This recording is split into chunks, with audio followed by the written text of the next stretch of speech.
প্রসাদ যস্য প্রসাদম ন গতিকুতোপি দয়াস্তবস্তস্য যশস্ত্রী সন্ধান বন্দে গুরু শ্রী চরণারবিন্দাম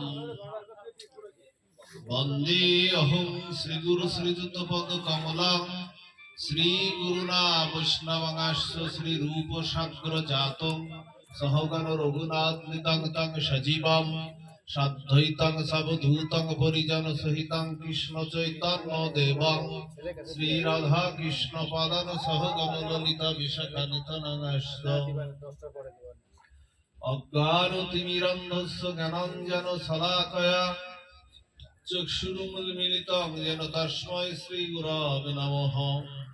श्रीगौरगोविन्दे भक्तिप्रदं कृपामयं परं संसार सिन्धु तरुणं श्रीगौरव्रजे विहरिणं सर्वमङ्गलकारकं सदा साधुसेवारतं भजाम्यहं श्रीमुरारिदास महाराजं गुरुं। शान्तं सुधीरं नवनीतकायं दिघाल सुन्दर मनोहर रूपं करुणानिधिस्मत विग्रह मधुरं वन्दे नौमि गुरु श्रीतिं करी देवं। महामदान्वनाय कृष्ण प्रेम पदायते कृष्णाय कृष्ण चैतन्य नामने गौरीतीशे नमः।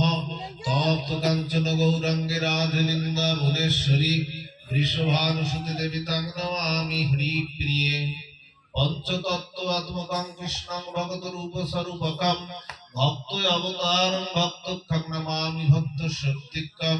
हे कृष्ण करुणा सिन्धु दीनबन्धु जगत्पते गोपेश गोपिका कान्त राधा कान्त नमोस्तुते। वराहमिडमिडमं मृगमदतिलकं कुण्डलाक्रान्तगण्डं कञ्जष्ठं कम्बुकण्ठं स्मितसुभगमुखं साधुरेणस्तवेणुं श्यामं शान्तं त्रिभङ्गं रविकरवसनाङ्गभूषितं वैजयन्तं वन्दे बिन्दावनस्थयुवतिशतवितं ब्रह्मगोपालवेषं। निरासुरनिवासाय नित्याय परमात्मने बलभद्र सुभद्राभां जगन्नाथाय नमो नमः। नमस्ते नरसिंहाय प्रह्लाददायिने हिरण्यकशिपुवर्ग शिलाटङ्कनखालये मूकं करोति वाचालं पङ्गुलं भयतिवे यत्कृपातमहं वन्दे परमानन्दमाधवं। नारायणं नमस्कृतं नरं चैव नरोत्तमं देवीं सरस्वती व्यासं ततो जयमुदीरयेत्। ओम नमो भगवते वासुदेवाय। वृन्दावै तुलसी देव्यै प्रियाय केशवस्य कृष्ण भक्ति देवी सत्यवत्यै नमो नमः। तुलसीकानन चत्र चत्र पद्मवनानि च पुराण पाठनं जत्र तत्र सन्निहित हरि। ओम नमः शिवाय शान्ताकरणात्र हेतवे निवेदयामि सत्परं तं गतिकं परमेश्वर। पंचकल्पतरुभ्यश्च कृपासिन्धुभ्यो एव च पतितानां पावनेभ्यो सर्ववैष्णवेभ्यो नमो नमः। जय रूप सनातन भट्ट रघुनाथ श्रीजीव गोपाल भट्ट दास रघुनाथ ऐसाई गोसाई करि चरण वंदन जहा हईते विघ्ननाश अभीष्ट पूरण। दुर्गा मे पतिमेहरधस्य स्खलत पादगते मम सकृपा जष्टिदानेन सन्त सन्त बलं बलं। भज श्री कृष्ण चैतन्य प्रभु नित्यानंद श्री अद्वैत गदाधर शिवासादि गौर भक्तवृंद। हरे कृष्ण कृष्ण कृष्ण हरे हरे हरे राम राम राम हरे हरे। दयाल निताई गौर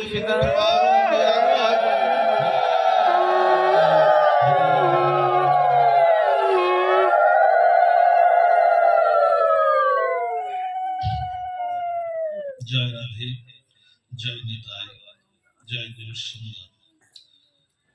कलिजुग पावन अवतार प्रेमय पुरुषोत्तम स्वयं भगवान परतत्व सीमा रायकानु मिलित तरुण रास বিলাসের চরম পরিণতি কলিযুগের জীবের একমাত্র আশ্রয় নদী সংকীর্তনের জনক সংকীর্তন যজ্ঞেশ্বর নদিয়া নবদ্বীপ চন্দ্র বিহারী শ্রী শ্রী ব্রজ নবযুবদন্ত রাধা মাধবের অপার অনুকম্পায় গৌর নিত্যানন্দের অপার করুণায় ভক্ত গারস্থ আশ্রম শ্রী অঙ্গনে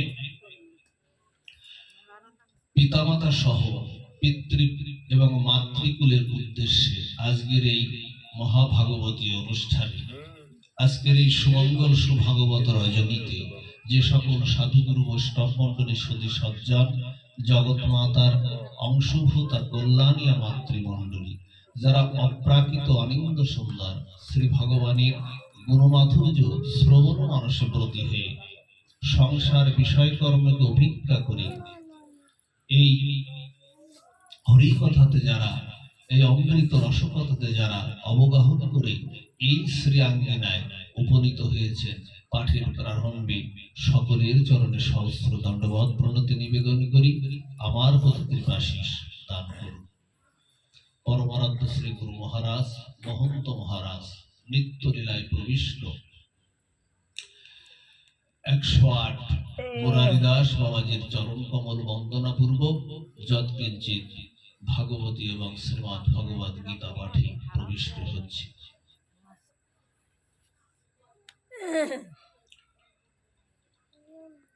নহতহন্য শিবপন্থা বিশদ সংস্কৃতাবিহ বাসুদেবে ভগবতী ভক্তিযোগ যত ভবিত। সর্ববেদান্ত সার মহাপুরাণ শ্রীমৎ ভাগবত দ্বিতীয় স্কন্ধে দ্বিতীয় অধ্যায় 33 সংখ্যক শ্লোকে ভাগবত বক্তা পরমহংস শিরোমণি শ্রী সুখদেবপাদ গোস্বামী শ্রীমৎ ভাগবত কথার আরম্ভে মহারাজ পরীক্ষিতকে লক্ষ্য করে বিশ্ব মানবের প্রতি শাস্ত্রের এই মহাসত্যটি ঘোষণা করেছেন।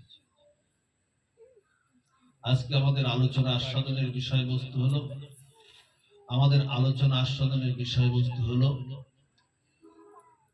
কিসে আমাদের পরম মঙ্গল সাধিত হয়, জীবের পরম মঙ্গলের উপায় কি, এই বিষয়ের পরে আপনাদের সকলের সুদৃষ্টিতে সাধুগুরু বৈষ্ণবের অপার করুণায় যৎকিঞ্চিত রস আস্বাদনে আমরা ব্রতী হওয়ার চেষ্টা রাখব। শুধু ভক্ত মণ্ডলী, সবার উপরে মানুষ শ্রেষ্ঠ। মরমী কবি চণ্ডীদাস শাস্ত্রের এই মহাসত্যটি বললেন। মানুষ শ্রেষ্ঠ হয় কিসে? মানুষ শ্রেষ্ঠ হয় কিসে?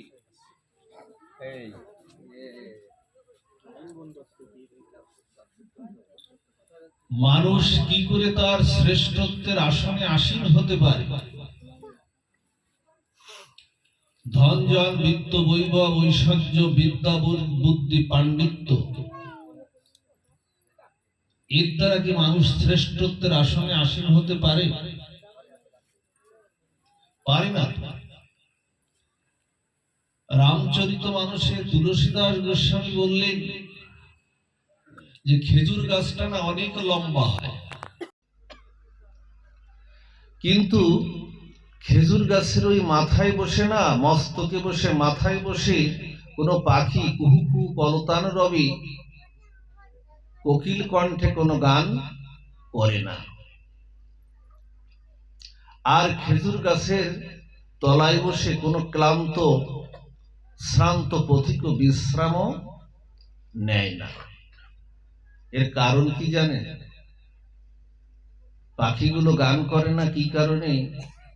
ওর মাথায় না এরকম কাঁটাগুলো না, দেখবেন এরকম কাঁটাগুলো এরকম বিদ্ধ হয়ে আছে, এরকম সোজা হয়ে কাঁটাগুলো বিদ্ধ হয়ে আছে। তেমনি আমাদের জীবনে এই ধন জন মান বিত্ত বৈভব বিদ্যা বুদ্ধি পাণ্ডিত্য, এগুলো আমাদের জীবনে ওই খেজুর গাছের কাঁটার মতো ওই রকম বিদ্ধ হয়ে আছে, কৃষ্ণমুখী হতে দেয় না, ভগবতমুখী হতে আমাদের দেয় না। মানুষ তার শ্রেষ্ঠত্বের আসনে আসীন হতে পারে, জগৎ সংসারে শ্রেষ্ঠত্বের আসনে আসীন হতে পারে একমাত্র সে কৃষ্ণ ভক্তির দ্বারা, ভগবত ভক্তির দ্বারা। অন্য কোনো উপায় মানুষ শ্রেষ্ঠ হতে পারে, কিন্তু শ্রেষ্ঠত্বের আসনে আসীন হতে পারে না অন্য কোনো উপায়ের দ্বারা। এটা আমাদের সনাতন শাস্ত্র এটা আমাদের জানাচ্ছেন। বিজ্ঞানের উৎকর্ষতায় না, আমরা বিজ্ঞান আমাদের এমন পৃথিবীটাকে এমন কাছে এনে দিয়েছে যে 23 মিনিটে 700 কিলোমিটার পথ পাড়ি দেওয়া যায়। 23 মিনিটে 700 কিলোমিটার পথ পাড়ি দেওয়া যায়। ঘরে বসে সারা পৃথিবীটাকে আমরা উপভোগ করতে পারি। কিন্তু সুখদেব গোস্বামী জানাচ্ছেন পৃথিবীর সবচেয়ে দীর্ঘতম পথ কোনটা? বলছেন পৃথিবীর সবচেয়ে দীর্ঘ পথ কোনটা? তিনি জানালেন ভাগবতী, দীর্ঘ সংসার গতেষু।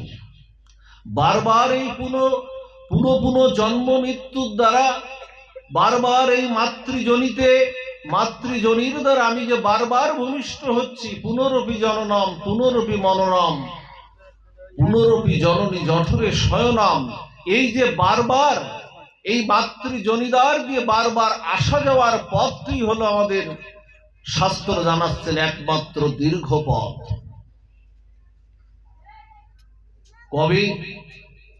কবে উঠেছিলাম এই পথে তা আদৌ আমাদের কারো জানা নাই। আপনাদের এখানে যদি আমি জিজ্ঞাসা করি যে আপনাদের কোনো মাকে বা কোনো বাবাকে জিজ্ঞাসা করি, মা আপনার বয়স কত, তা মা আর বাবা একই উত্তর দেবেন, 50, 60, 70। এটা কি সঠিক কোনো তথ্য হলো? সঠিক তথ্য তো না। এই মাতৃগর্ভ থেকে বসুমাতার কোলে আপনি কবে উঠেছিলেন? মাতৃগর্ভ থেকে এই ধরিত্রী বসুমাতার কোলে কবে উঠেছিলেন এই হিসাবটাই আপনি বললেন, কিন্তু কবে এই জন্ম মৃত্যুর চক্রে কবে উঠেছিলেন এই হিসাব আদৌ কারো জানা নাই। কবেই যে এর শেষ হবে, কবেই যে এর শেষ পরিণতি হবে, সেটাও আমাদের আদৌ অনুসন্ধান নাই। এই অনুসন্ধানটা আমাদের আদৌ নাই। দেখুন, পৃথিবীতে দুঃখ আছে, দুঃখতর আছে, দুঃখতম আছে, কিন্তু মহা দুঃখ কোনটা? বলছেন দুঃখ আছে, দুঃখতর আছে, দুঃখতম আছে, কিন্তু মহা দুঃখ কোনটা? মহা দুঃখ হলো গর্ভবাস। গর্ভবাস মহা দুঃখাত। বারবার এই গর্ভ যন্ত্রণায় আবার কোনো ভূমিষ্ঠ হওয়া, এটাই হলো আমাদের মহা দুঃখের একমাত্র কারণ। কবে যাব প্রভুর চরণে? কি উপায়ে যাব? এর উপায় কোনটা? বারবার এই যে দুঃখ যন্ত্রণার সংসারে আমাদের গতাগতি, এর থেকে উপায় কি? এই সেই পরম মঙ্গলের পথটা কি? সেই পথটা হলো ভাগবত দুটি জায়গা নির্ণয় করেছেন। একটা হলো যেটা বলেছিলাম প্রথমে শ্লোকে, বাসুদেবে ভগবতী ভক্তি যোগজৎ ভবেত। যদি তুমি কোনো মহতের কৃপায়, যদি কোনো সাধুগুরু বৈষ্ণব কৃপায়, যদি গোবিন্দ চরণে এবং ওই রাধারানীর চরণের বিশুদ্ধ ভক্তিটা তুমি যদি লাভ করতে পারো, তাহলেই তোমার একটা পথ হলো। এই হলো একটা পথ। আর একটা পথ হলো এখানে আমরা যারা বসেছি, সাধু সঙ্গ পার্থদাম সেথায় তুমি করিও বিশ্রাম। এটাই হলো আমাদের দ্বিতীয় পথ। ওই পথটা আমাদের কাছে একটু কঠিন হতে পারে, কিন্তু এই পথটা আমাদের কাছে কঠিন নয়। সাধু সঙ্গ পার্থদাম সেথায় তুমি করিও বিশ্রাম। যদি কোনো মহতের কৃপায়, যদি কোনো শুদ্ধ বৈষ্ণবের কৃপায় তুমি যদি সাধু মুখে, গুরু মুখে যদি তুমি এই শ্রীমদ্ ভাগবত কথা যদি শ্রবণ কীর্তন করতে পারো, সাধু সঙ্গ এই পার্থধামে এসে শ্রবণ কীর্তন করতে পারো, তাহলে ওই সাধু মুখে হরিকথা শ্রবণ কীর্তন করলে ওটা কর্ণ ইন্দ্রিয় দ্বারা তোমার হৃদয়ে প্রবাহিত আর সাথে সাথে আর সাধুদের হৃদয়ে যে চিৎকন গোবিন্দ প্রেম ভক্তি আছে, ওই গোবিন্দ প্রেম ভক্তি তোমার ভিতরে গিয়ে তোমাকে কৃষ্ণ ভক্তি আনয়ন করতে সক্ষম করে দেবে। এটাই এক মুহূর্তে হতে পারে, এক মুহূর্ত কাল, এই মুহূর্তে হয়ে যেতে পারে আপনার কৃষ্ণ ভক্তিটা। এই জন্য এই কলিযুগে বলছেন যে সাধু সঙ্গ পার্থদাম, সেটাই তুমি করিও বিশ্রাম। এটাই আমাদের শ্রেষ্ঠ পথ। ওমা, জলের গতিটা কোন দিকে? মা, জলের গতিটা, জলের স্বাভাবিক গতি হলো নিম্ন দিকে প্রবাহিত হওয়া। জলের স্বাভাবিক ধর্ম তো নিম্ন দিকেই প্রবাহিত হয়। তেমনি আমাদের হৃদয়ের গতি হলো গোবিন্দ, এই চিৎকন প্রেম ভক্তিটা, গোবিন্দকে ভালোবাসবো। গোবিন্দ সেই ভালোবাসার জন্য চিৎকন প্রেম ভক্তিটা আমাদের হৃদয়ে স্থাপন করেছিলেন। জলের ধর্ম, সহজাত ধর্ম যেমন নিম্ন দিকে প্রবাহিত হওয়া, নদী যেমন সাগরের দিকে ছুটতে চায়, সুন্দর যেমন সুন্দরের দিকেই ধাবিত হতে চায়, মানুষের প্রবৃত্তিগত ধর্ম হলো গোবিন্দ চরণের দিকে ছুটে চলা। কিন্তু হচ্ছে না কেন? হচ্ছে না কাম কামনা বাসনা, বিত্ত বৈভব ঐশ্বর্যে, ধন মান জন, এই বিদ্যা বুদ্ধির এই অহংকারে আমরা এমন গতাগতিতে মত্ত হয়ে আছি, গোবিন্দমুখী হতে আমাদের দিচ্ছে না। জলের গতিটা নিম্ন দিকে। হঠাৎ করে না ড্রেনের মধ্যে না, ড্রেনটা যেমন থাকে ওর নিম্ন দিকেই প্রবাহিত হয়। জল যেখানে, আগুনের ধর্মটা কি? আগুনকে যতই আপনি ধামা চাপা দেন, ওর ধর্মটা হলো ঊর্ধ্ব দিকে ওঠে। আর জলকে যতই আপনি উপর থেকে যাই করেন না কেন, ওর ধর্ম হলো নিম্ন দিকে প্রবাহিত। হঠাৎ করে কি হয়েছে জানেন? ড্রেনের মধ্যে ড্রেনের মধ্যে কিছুটা ময়লা জমেছে, লতা পাতাগুলো পড়ে না ময়লা জমেছে। ময়লা জমে না ড্রেনের ওই জলটা দূষিত হয়ে গেছে। ওই স্নান পান কোনোটাই করা যায় না। আর জলের গতি যে নিম্ন দিকে প্রবাহিত, ওর স্বাভাবিক ধর্মটা কিছুক্ষণের জন্য বন্ধ হয়ে গেছে। তাই বলে কি জলের স্বাভাবিক প্রবাহটা নিম্ন দিকে প্রবাহিত হওয়ার যে ধর্মটা, সেটা কি নষ্ট হয়ে গেল? যায়নি তো। হঠাৎ করে দেখবেন আকাশ থেকে ক্যাটস অ্যান্ড ডগ, মুষলধারে এক পশলা যদি বৃষ্টি হয়, বৃষ্টির ওই প্রবাহমান স্রোতধারা, ওই যে ময়লা আবর্জনাগুলো, কীটগুলো কিলবিল করছিল, ওই বৃষ্টির প্রবাহমান স্রোতধারা সবকিছুকে ভাসিয়ে নিয়ে কোথায় চলে গেল? নদীতে। আর নদী গিয়ে মিশলো কোথায়? গঙ্গাতে মিশলো। তেমনি যদি সাধু মুখে কৃষ্ণ কথা শ্রবণ কীর্তন হয়, তেমনি হৃদয়ের যত কাম কামনা বাসনা যতই থাকুক না কেন, যদি গুরু মুখে, সাধু মুখে, শুদ্ধ বৈষ্ণবের মুখে যদি শ্রবণ কীর্তন হয়, মুহূর্তের মধ্যে আপনার হৃদয় পরিষ্কার করে আপনাকে কৃষ্ণ ভক্তি এনে দিতে সক্ষম। এটাই হলো কৃষ্ণ কথার, এটাই হলো মাহাত্ম্য। এজন্য সেই পরম মঙ্গলের দিকে আমরা ধাবিত হব। দেখেন, মানুষের স্বভাব দোষ, সঙ্গ দোষটা না, সঙ্গ দোষটা এরকম সাধুদের মধ্যে আসলে কিন্তু এক জায়গায় 10 মিলে 5 মিলে নিজ দুয়ারে বসিয়া হরিনাম সংকীর্তন করো হাতে তালি দিয়া, সঙ্গ দোষটা কাটে এইরকম সাধু সঙ্গের মধ্যে দিয়ে। কিন্তু মানুষের স্বভাব দোষটা সহজে কিন্তু কাটে না। স্বভাব দোষটা কাটে কিভাবে? সাধুদের কৃপা দৃষ্টিতে, করুণা দৃষ্টিতে স্বভাব দোষটা কাটে। কারণ দেবতারা গেলেন ভগবান শিবের কাছে, শিব ঠাকুরের কাছে গেলেন দেবতারা। শিব ঠাকুরের কাছে গিয়ে বললেন কি, যে রাবণ তো আপনার শিষ্য, রাবণ আপনার শিষ্য, তা ওকে একটু বলুন না লঙ্কায় ধ্বংসের হাত থেকে বাঁচুক, মা সীতাকে একটু ফেরত দিয়ে দিক। রাবণ আপনার শিষ্য না, রাবণ পুলস্ত্য ঋষির বংশধর, বিশ্বশ্রবা মুনির পুত্র রাবণ, যেন তেন নয়, যিনি চণ্ডীর 700 শ্লোক তিনি মুখস্থ বলতে পারতেন। রাবণ এমন জ্ঞানী পণ্ডিত ছিলেন, সেই রাবণ কৈলাস পর্বতকে, কত বড় মহা, মানে তার জ্ঞান ছিল, পাণ্ডিত্য ছিল, তার শক্তি ছিল, সাধনার শক্তি ছিল, কৈলাসকে মাথায় করে নিয়ে এসে তপস্যা করত শিবের।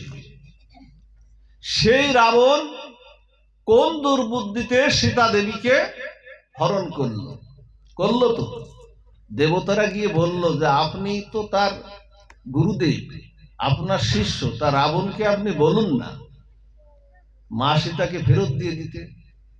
শিব ঠাকুর কি বললেন জানেন? শিব ঠাকুর বললেন, ও সীতা দেবীকে যখন হরণ করেছে ওর স্বভাবটাই ওর নষ্ট হয়ে গেছে, আর ওকে আমি এখন উপদেশ দিতে গেলেও কি বলবে জানো? ও বলবে, গুরুদেব আপনার কয়টা মাথা? তখন আমি তো 5টা মাথা। শিব ঠাকুর পঞ্চমুখে রাম নাম গান ত্রিপুরায় না, পঞ্চমুখে উনি রাম নাম, আমার 5টা মাথা। তো বলছে আমি রাবণ, আমি হলাম দশানন, আমার হলো 10টা মাথা। আপনার সে আমি কম বুঝি? মানুষের যখন দুর্বুদ্ধি আসে দেখবেন, মানে ধ্বংসের যখন সময় আসে তখন এইগুলো আসে, তখন বলছে আমার 10টা মাথা। আপনার সে আমি কম বুঝি, আপনার সে 5টা মাথা আমার আরো বেশি আছে। ওর স্বভাবটাই নষ্ট হয়ে গেছে। এই স্বভাব যাবে কি করে? আমাদের কিছু লোক দেখবেন না, আমাদের সমাজেও কিছু লোক আছে, আপনি একটু ধর্মকর্ম করতে চান, দেখবেন পথে ঘাটে হলেই আপনার নিন্দা। অল্প বয়সে এই সমস্ত শুরু করেছ, একদম এক ধরনের ভণ্ডামতি একেবারে। হ্যাঁ, এই গলায় মালা দিয়ে তিলক টিলক দিয়ে অল্প বয়সে একটা ব্যবসা। অনেকে দেখবেন না, এরা কুতার্কিক কিছু লোকজন, এইগুলোকে এড়িয়ে চলবেন সমাজে। এর স্বভাবটাই, মানে এদের নিন্দাই হয়ে গেছে এদের স্বভাবটা, সমালোচনায় হয়ে গেছে এর স্বভাবটা। এদের সঙ্গে যদি পড়েন না আপনার সব শেষ। এই জন্য এইগুলোকে একটু এড়িয়ে চলার চেষ্টা করবেন। এই সমস্ত লোকের স্বভাবটাও যাবে সাধুর কৃপা দৃষ্টিতে, সাধুর করুণা দৃষ্টিতে। আপনাদের একটা লীলা বলি, আস্বাদন করায়। দেখুন, আমাদের যেমন বেনাপোল পাটবাড়ি নামাচার্য হরিদাস ঠাকুর আছেন না, যিনি নামের আচার্য, যিনি নামই করতেন শুধু, নামের করতে করতে তিনি নামের আচার্য হয়ে গেলেন, অর্থাৎ নামেরই গুরু হয়ে গেলেন, আচার্য। এখন এইরকম মহারাষ্ট্রে একজন ছিলেন, তার নাম হলো নামদীপাচার্য। আমাদের হলেন নামাচার্য হরিদাস ঠাকুর, আর ওদিকে হলেন নামদীপাচার্য, নামের দ্বীপ। এই নামদীপ আচার্য উনি নির্জলা একাদশী ব্রত করেছেন। একাদশী ব্রত তো আমাদের প্রকৃতপক্ষে নির্জলাই ছিল, কিন্তু পরবর্তীতে একটু সিদ্ধান্তটা সংস্কার হয়েছে, কারণ কলিযুগের মানুষ আমরা অন্নগত প্রাণ, আমাদের অনেক ওষুধপত্র খেতে হয়, শারীরিক অনেক সমস্যা আছে, যার কারণে পঞ্চশস্যটা বাদ দিয়ে ফলমূল, জল, সবজি এগুলো আমরা পেতে পারি। এখন উনি নির্জলা করতেন, নির্জলা একাদশী করে পরের দিন পারণের একটা সময় থাকে, দেখবেন সূর্য উদয়ের পরে পারণের একটা সময় থাকে। এই পারণের এই সময় উনি গঙ্গায় স্নান করতে গেছেন। গঙ্গায় স্নান করে উনি 1 ঘটি জল নিয়ে ওনার শ্রীমন্দিরে উনি ফিরছেন। এখন আমাদের এই সমাজে যে কথা বললাম, কিছু উত্তপ্ত করার কিছু মানুষ আছে দেখবেন, যারা ভালো কিছু করবেও না, আর ভালো কিছু করতে গেলেও আপনাকে বাধা দেবে। এই ধরনের কিছু মানুষ আছে। এখন এক অভক্তর পিছনে লেগেছে, নামদীপাচার্য গঙ্গায় স্নান করে উনি আসছেন, অভক্তর পিছনে লেগেছে। পিছনে লেগে না হঠাৎ করে পিছন থেকে না এই নামদীপাচার্যর গায়ে থুতু দিয়েছে, উত্তপ্ত করবে, থুতু দিয়েছে। থুতু দেওয়ার সাথে সাথে তখন নামদীপাচার্য ওর দিকে শুধু করুণার দৃষ্টিতে একবার তাকিয়ে পড়লেন, কিছুই বললেন না। আমাদের মতো লোক হলে আমাদের ক্রোধ আসত, তুই আমার গায়ে থুতু দিলি, ক্রোধ আসত। কিন্তু ওনারা যে মার্গের বৈষ্ণব বা সাধু বা সন্ন্যাসী, তাদের ক্রোধ তো আসলো না, করুণার দৃষ্টি শুধু ওর দিকে তাকিয়ে পড়লেন। তাকিয়ে পড়ে আবার উনি গঙ্গায় স্নান করলেন, আবার উঠে যাচ্ছেন, আবার থুতু দিল, আবার উঠে যাচ্ছেন, আবার থুতু দিল, ভক্তমাল চরিত্রে আবার থুতু দিল, আবার উঠে যাচ্ছেন, আবার থুতু দিল, আবার উনি স্নান করছেন। এইভাবে আর সাধু শুধু নাম করছেন, নামের সেই শ্রুতিমধুর সুধা, সেই সচ্চিত আনন্দময়ের, সেই সচ্চিত আনন্দ শক্তির কৃষ্ণ সর্বাকর্ষক সেই হরিনাম, নামদীপাচার্য নাম করছেন, সেই নাম ওর কর্ণ দিয়ে প্রতিবারই ওর হৃদয়ের মধ্যে যাচ্ছে। এইভাবে উনি 18 বার গায়ে থুতু দিয়েছেন, 18 বার স্নান করেছেন। 18 বারের বারে না, সাধুর করুণা দৃষ্টিতে, কৃপা দৃষ্টিতে আর নামের কৃপায় ওর হৃদয়ে ওর পরিষ্কার হয়ে গেছে। 18 বারের বারে যেই এই স্নান করে উনি আসতেন, তখন হঠাৎ করে ওর হৃদয় পরিশুদ্ধ হয়ে ওর স্বভাবটা, ওর যে খারাপ স্বভাবটা পরিবর্তন হয়ে সাধুর চরণে গিয়ে, নামদীপাচার্যের চরণে গিয়ে পড়েছে। বলছেন প্রভু চোখের জল দিয়ে নামদীপ আচার্যের চরণ প্রক্ষালন করে দিচ্ছেন। বলছেন প্রভু আপনি ক্ষমা করুন, আপনার এত ধৈর্য। এই জন্যই তো সাধুদের বলে তারা এত ধৈর্যশীল। তারা কাউকে কোনো বাক্য, কেউ যদি খারাপ বাক্যও বলে, সাধুরা কোনো উত্তরও দেয় না। প্রকৃত যারা সাধু তারা উত্তরও দেয় না। আমি আপনাকে 18 বার থুতু দিলাম আর আপনি আমাকে একবারও কিছু বললেন না, আপনি আমাকে ক্ষমা করুন। চরণ দুটো জড়িয়ে ধরছেন আর চোখের জল নামদীপাচার্যের চরণে পড়ছে।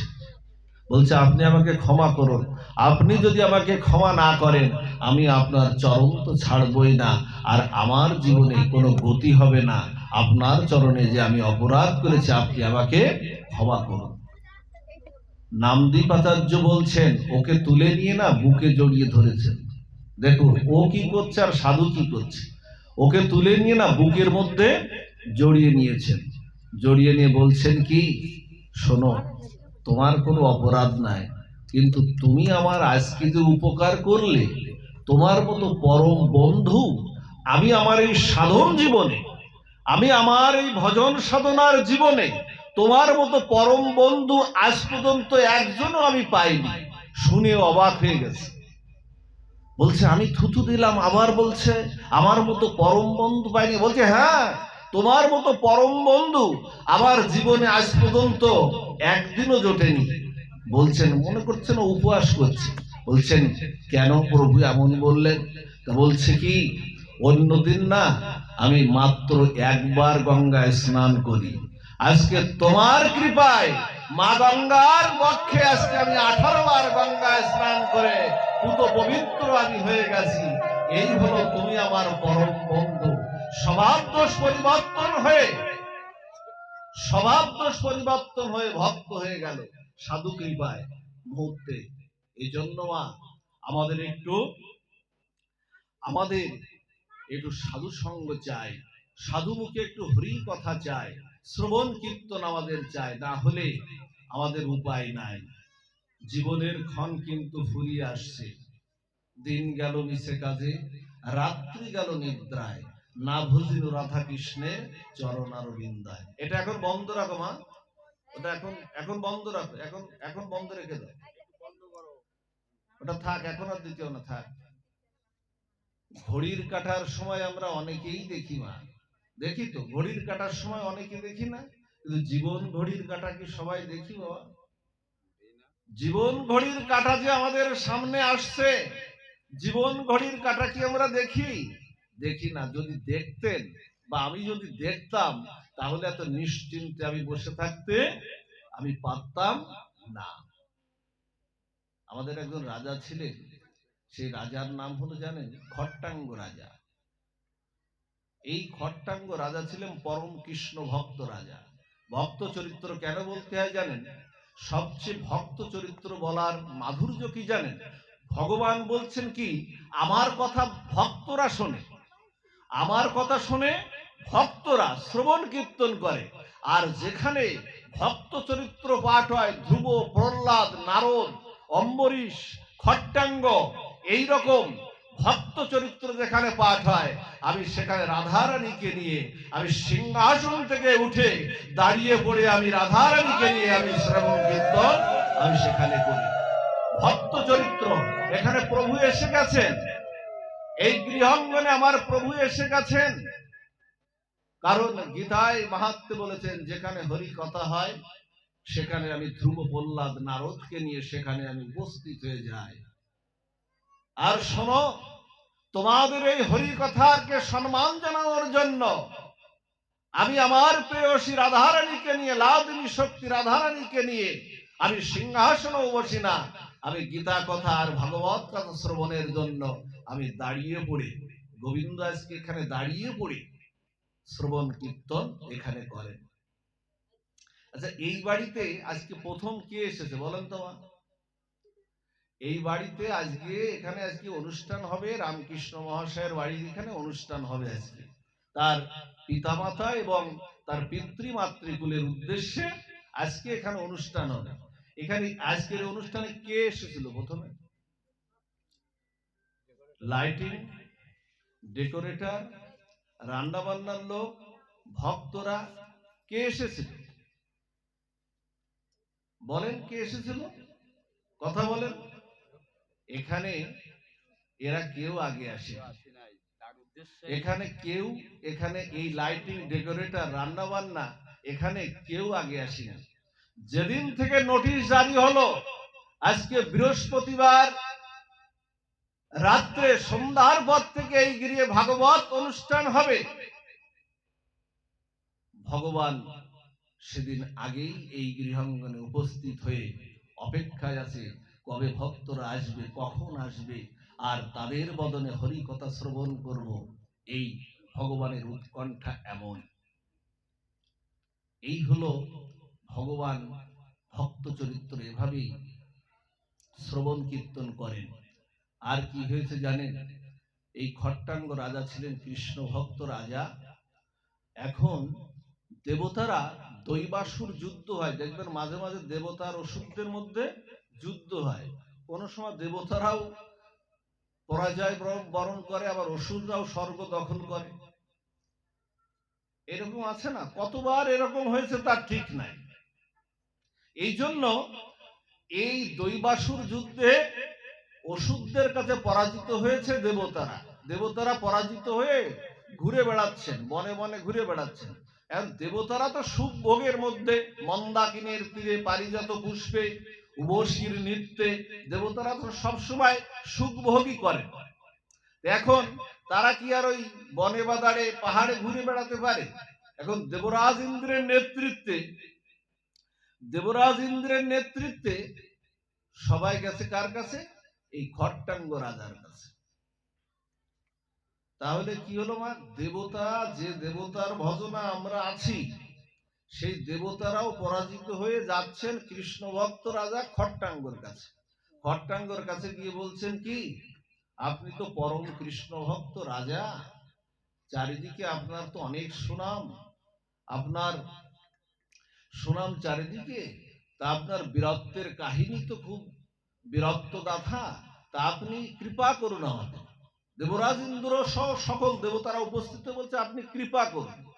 খট্টাঙ্গ রাজা হাত জোড় করে বলছে, বলুন কিভাবে কি করব বলুন, আপনাদের কি করে সহযোগিতা করতে পারি? আপনারা দেবতাকুল, যদি আপনাদের কোনো উপকারে আমি লাগতে পারি তাহলে আমার মনুষ্য জন্ম আমার ধন্য হবে। দধিচি মুনি কি করলেন? যখন সেই বৃত্রাসুরকে বধ করার জন্য দধিচি মুনি কি করলেন? দধিচি মুনি তার সেই হাড় দিয়ে বজ্র তৈরি, অস্থি দিয়ে বজ্র তৈরি করে ফেললেন। দধিচি মুনি আত্মত্যাগ করলেন যে দেবতাদের, যদি দেবতাদের কোনো কল্যাণে লাগতে পারে। দধিচি মুনি তো তাই করলেন। সব সময় তারা দেখবেন জগৎ সংসারে সাধুরাই জগৎ সংসারে বিভিন্ন সময় নেতৃত্বে গিয়ে এসেছেন, তারাই কিন্তু আজকে সারা বাংলাদেশে যে কথাটি বলতে হয়, সারা বাংলাদেশে যে সনাতন জাগরণ মঞ্চের যে আন্দোলন হচ্ছে, কোন পণ্ডিত আছে বাবা, কোনো বিদ্বান আছে, কোনো ডাক্তার আছে, কোনো ইঞ্জিনিয়ার আছে? এই নেতৃত্বে আছে ইঞ্জিনিয়ার? কোনো কেউ আছে? রাজনৈতিক নেতা আছে? নাই। কে আছে? সমস্ত সাধুদের নেতৃত্বে আজকে 2.5-3 কোটি আজকে সনাতন ধর্মের নেতৃত্ব দিচ্ছেন কারা? সন্ন্যাসীরা। সমস্ত সন্ন্যাসীরা, সাধুরা আজকে নেতৃত্ব দিচ্ছেন। আজকে 42টা সংগঠন আজকে এক জায়গায় হয়েছে। এই জন্য সাধুরাই পারে প্রকৃত কল্যাণ করতে, সাধুরাই পারে জগতের পরম কল্যাণ করতে। খট্টাঙ্গ রাজা বলছেন, বলুন কি চাই? বলছেন, দৈবাসুর যুদ্ধে আমরা পরাজিত হয়েছি, পরাজিত হয়ে আমরা বনে পাহাড়ে ঘুরে বেড়াচ্ছি, আপনি আমাদের তাদের সঙ্গে এই যুদ্ধে আপনি আমাদের পক্ষে থেকে সহযোগিতা করুন। খেয়াল করে শুনবেন বা। তো বলছে ঠিক আছে, সহযোগিতা করব, চলুন আপনাদের সাথে যাব। দেবতাদের সঙ্গে স্বর্গে চলে গেছেন। দৈবাসুর যুদ্ধ হলো। এই দৈবাসুর যুদ্ধে খট্টাঙ্গ রাজার সহযোগিতায়, খট্টাঙ্গ রাজার সহযোগিতায় অসুরদের পরাজিত করেছেন, আর দেবতারা স্বর্গরাজ্য আবার পুনরুদ্ধার করেছেন। যখন দেবরাজ ইন্দ্র যখন তার আসনে আবার উপবিষ্ট হয়েছেন, তখন বলছেন, হে দেবরাজ, আপনাদের তো উদ্দেশ্য সাধিত হয়েছে, আমার দ্বারা আপনাদের স্বর্গরাজ্য পুনরুদ্ধার হয়েছে। তা আপনারা কৃপা করে আমাকে এখন পৃথিবীতে গমনের অনুমতি দিন। তার মানে এই ভূভূমিতে আসবে, স্বর্গের থেকে এই ভূভূমিতে আসবে। দেবরাজ ইন্দ্র বলছেন, আপনার তো বলিহারি সাহস মহাশয়, মানুষ মরে স্বর্গে যেতে চায়, আর আপনি স্বর্গের থেকে আবার পৃথিবীর মাটিতে যেতে চান। আমরা একটু বলি না বাবা, যে মারা গেলে বলি না যে অমুক স্বর্গবাসী হোক, ওই সমস্ত স্বর্গটার্গ কামনা করবেন না। স্বর্গ কামনা করলে আবার ওই পুণ্য সঞ্চয় শেষ হলে আবার ফিরে আসতে হবে। কামনা করবেন কি? মৃত্যুকালে বলবেন, দহেং সর্বগাত্রাণি দিব্যানু লোকেন স গচ্ছতি। বড় করে না বলতে পারলে ও দিব্যলোক প্রাপ্তি হোক, এইটুকু বলবেন, দিব্যানু লোকেন স গচ্ছতি। যেখানে গেলে আর এই ফিরে আসতে হবে না, প্রভুর চরণে দিব্যলোক প্রাপ্তি হবে। তখন বলছে, না, আমাকে যাওয়ার জন্য অনুমতি দিন। যখন আর নাছোড় বান্দা, তখন বলছেন, ঠিক আছে, আপনি আমাদের এত বড় উপকার করলেন। দেখবেন, যদি কেউ কারো উপকার করে, তখন কৃতজ্ঞতা স্বরূপ কিছু দিতে চায়। দান প্রতিদানেই তো সংসার। এখন বলছে, উপকার করলেন, তা আপনি আমাদের কাছ থেকে কিছু চেয়ে নিন। তখন খট্টাঙ্গ রাজা কি বলছে জানেন? বলছে, আপনারা আমাকে কি দেবেন?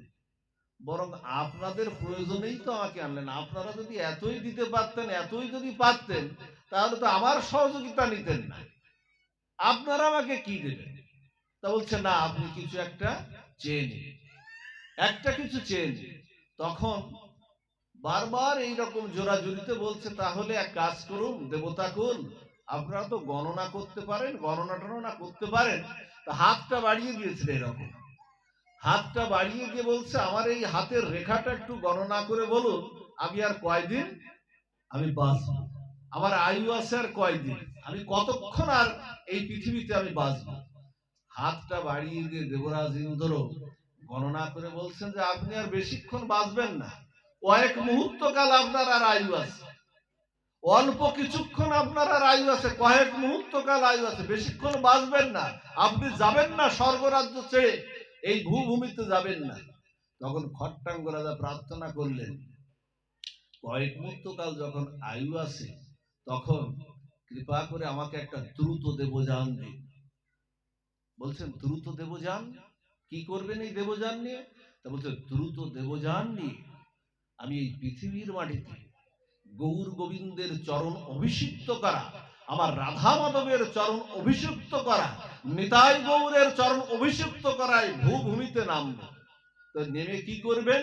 বলছে, এই দ্রুত দেবযান নিয়ে আমি পৃথিবীর মাটিতে গমন করে আমার নিতাই গৌর আর রাধা মাধবের চরণ অভিষিক্ত করা এই ভূভূমিতে নেমে আমি যদি মুহূর্তের মধ্যে, আমি যদি আমার শ্রী গুরুদেবের চরণ কমলে বসে আমি যদি হরি কথা শ্রবণ করতে পারি, তাহলে মুহূর্তের মধ্যে গোবিন্দ আমাকে কৃপা করে দিতেও তিনি পারেন। আসলেনও তাই, মুহূর্তের মধ্যে গৌর গোবিন্দর কথা শ্রবণ করলেন। গীতায় কি বলেছেন অষ্টম অধ্যায়ে, অন্তকালে চ মামেব শরণমুক্ত কলে বরম চপ্রতি সমদ্ভবং জাতিনস্তত্র সংশয় জং জং বাপি শরণং ভবং ত্যজতন্তে কলে বরম তং তমেব ইতি কন্ত সদা তদ্ভব ভাবিত। অন্তকালে যদি আমার যদি সেইভাবে ভাবিত হয়ে অন্তকালে আমার রূপ যদি দর্শন করো, আমার নাম যদি তোমার জিহ্বায় থাকে, কর্ণ দিয়ে যদি আমার গীতা ভাগবতের কথা কর্ণ ইন্দ্রিয় দ্বারা যদি শ্রবণ কীর্তন করতে পারো, গোবিন্দ বললেন আমি অনন্ত বিশ্ব ব্রহ্মাণ্ডের যেখানেই থাকু না কেন আমি তোমাকে বৈকুণ্ঠ গতি করে দেবই দেব। এটা প্রভুর কথা। এই জন্য আমাদের সেই ঘড়ির কাঁটার কথা চিন্তা করতে হবে। জীবন কিন্তু আসছে মা, এই জন্য সংসার করুন, তাতে কোনো বাধা নাই, কিন্তু তাকেই ধ্রুব তারা করুন। কাকে? নিতাই গৌরকে, রাধা মাধবকে, তাকে ধ্রুব তারা করুন। হরিদাস ঠাকুরের মতো তোমাকেই করিয়াছে জীবনের ধ্রুব তারা, ভব সমুদ্রে হব না কোয়ার পথহারা। হৃদয়ে দেবতা আসক প্রাণে, মম যেন তাহা নিয়ত জানে, পাপেরও চিন্তা মরি যেন দুষ্ট হলা যে, নয়ন কর্ম বচনে সদা তব মঙ্গলবাদী। তাকেই ধ্রুব তারা করুন মা। এই দেহটা এখনো আছে, আপনার মূল্য আছে। এই দেহটা যখন থাকবে না, তার কোনো এই দেহ থেকে আত্মা যখন চলে যাবে, হৃদয় যখন থাকবে না, চৈতন্য যখন থাকবে না, এই দেহটার কোনো মূল্য থাকবে না। এই জন্য গীতায় বলেছেন ভগবান, অন্তত পক্ষে মা আমরা তো ব্যস্ত, আমরা কিছু জাগতিক বিদ্যায়, কিছু আমরা এই সমাজের অনেকে আমরা আছি, কিছু জাগতিক বিদ্যায় শিক্ষা লাভ করে 2-4টা সার্টিফিকেট অর্জন করে আমরা নিজেকে বড় বিদ্বান মনে করতে শুরু করি। কিন্তু রামকৃষ্ণ পরমহংসদেব বললেন না, ঈশ্বরকে জানাই হলো বিদ্যা। যে বিদ্যা ঈশ্বর তত্ত্বকে জানে না, যে বিদ্যা আত্মতত্ত্বকে উপলব্ধি করে না, যে বিদ্যা গীতা ভগবতকে আশ্রয় করে না, সেই বিদ্যাকে বিদ্যা বললেন না শাস্ত্র। ঈশ্বরকে জানাই হলো বিদ্যা। আর নিজের শশুক কামনা বাসনা, আমি একটা চাকরি করি, ব্যবসা করি, বা নিজের শশুক কামনা বাসনায় নিজের ইন্দ্রিয় তৃপ্তিতে যে বিদ্যা নিহিত আছে, সেই বিদ্যাকে বিদ্যা, ঠাকুর মশাই সেই বিদ্যাকে বিদ্যা বললেন না, বললেন ওটা অবিদ্যা। অবিদ্যা না, বিদ্যা না তা না, ওটা জাগতিক বিদ্যা। যে বিদ্যা তোমার নিজের সংসার সুখকে শশুক কামনা বাসনায় নিয়োজিত আছে, সেটাকে বিদ্যা, অবিদ্যা বলা হলো। আর বিদ্যা বলা হলো কাকে? ঈশ্বর তত্ত্বকে জানা, নিজের আত্মতত্ত্বকে জানা। কে আমি, কি আমার পরিচয়, কি জন্যই বা পৃথিবীতে আসলাম, কেনই বা আসলাম, কেনই বা আবার চলে যাব, এর মাঝখানের কাজটা কি, এই তত্ত্বকে যারা উপলব্ধি করতে পেরেছে, প্রকৃত হলো তারাই প্রকৃত বিদ্বান। অন্য কাউকে বিদ্বান শাস্ত্র বলেনি। এজন্য মা বলি কি, যে কথাটা বলি অনেক পাঠেই বলি, গীতায় বলেছে মন্মনা ভব মদ্ভক্ত মজ্জাজিমাং নমস্কুরু মামে বৈশেষে সত্যন্তে প্রতি জানে প্রিয় হিসেবে। একটা প্রণাম করা শিখুন। সবাই আপনারা তো করেন, সেই প্রণামটা করা শিখুন। একটা প্রণাম আপনাদের মনে আছে মা, যখন কুরুক্ষেত্রের যুদ্ধের ময়দানে আগামীকাল সকালে যখন যুদ্ধ হবে, তখন পঞ্চপাণ্ডব যুধিষ্ঠির বলছে, চলো ভীম অর্জুন নকুল সহদেব, চলো কালকে যুদ্ধ, আমার গুরুজনদের প্রণাম করতে হবে, পিতামশায়, পিতা জ্যাঠামশায়, তাকে প্রণাম করতে হবে। গুরুজনদের আশীর্বাদ ছাড়া কখনো কোনো সফল কাজে সফল হওয়া যায় না। যায় কি বাবা? যদি বাবা মা জীবিত নাও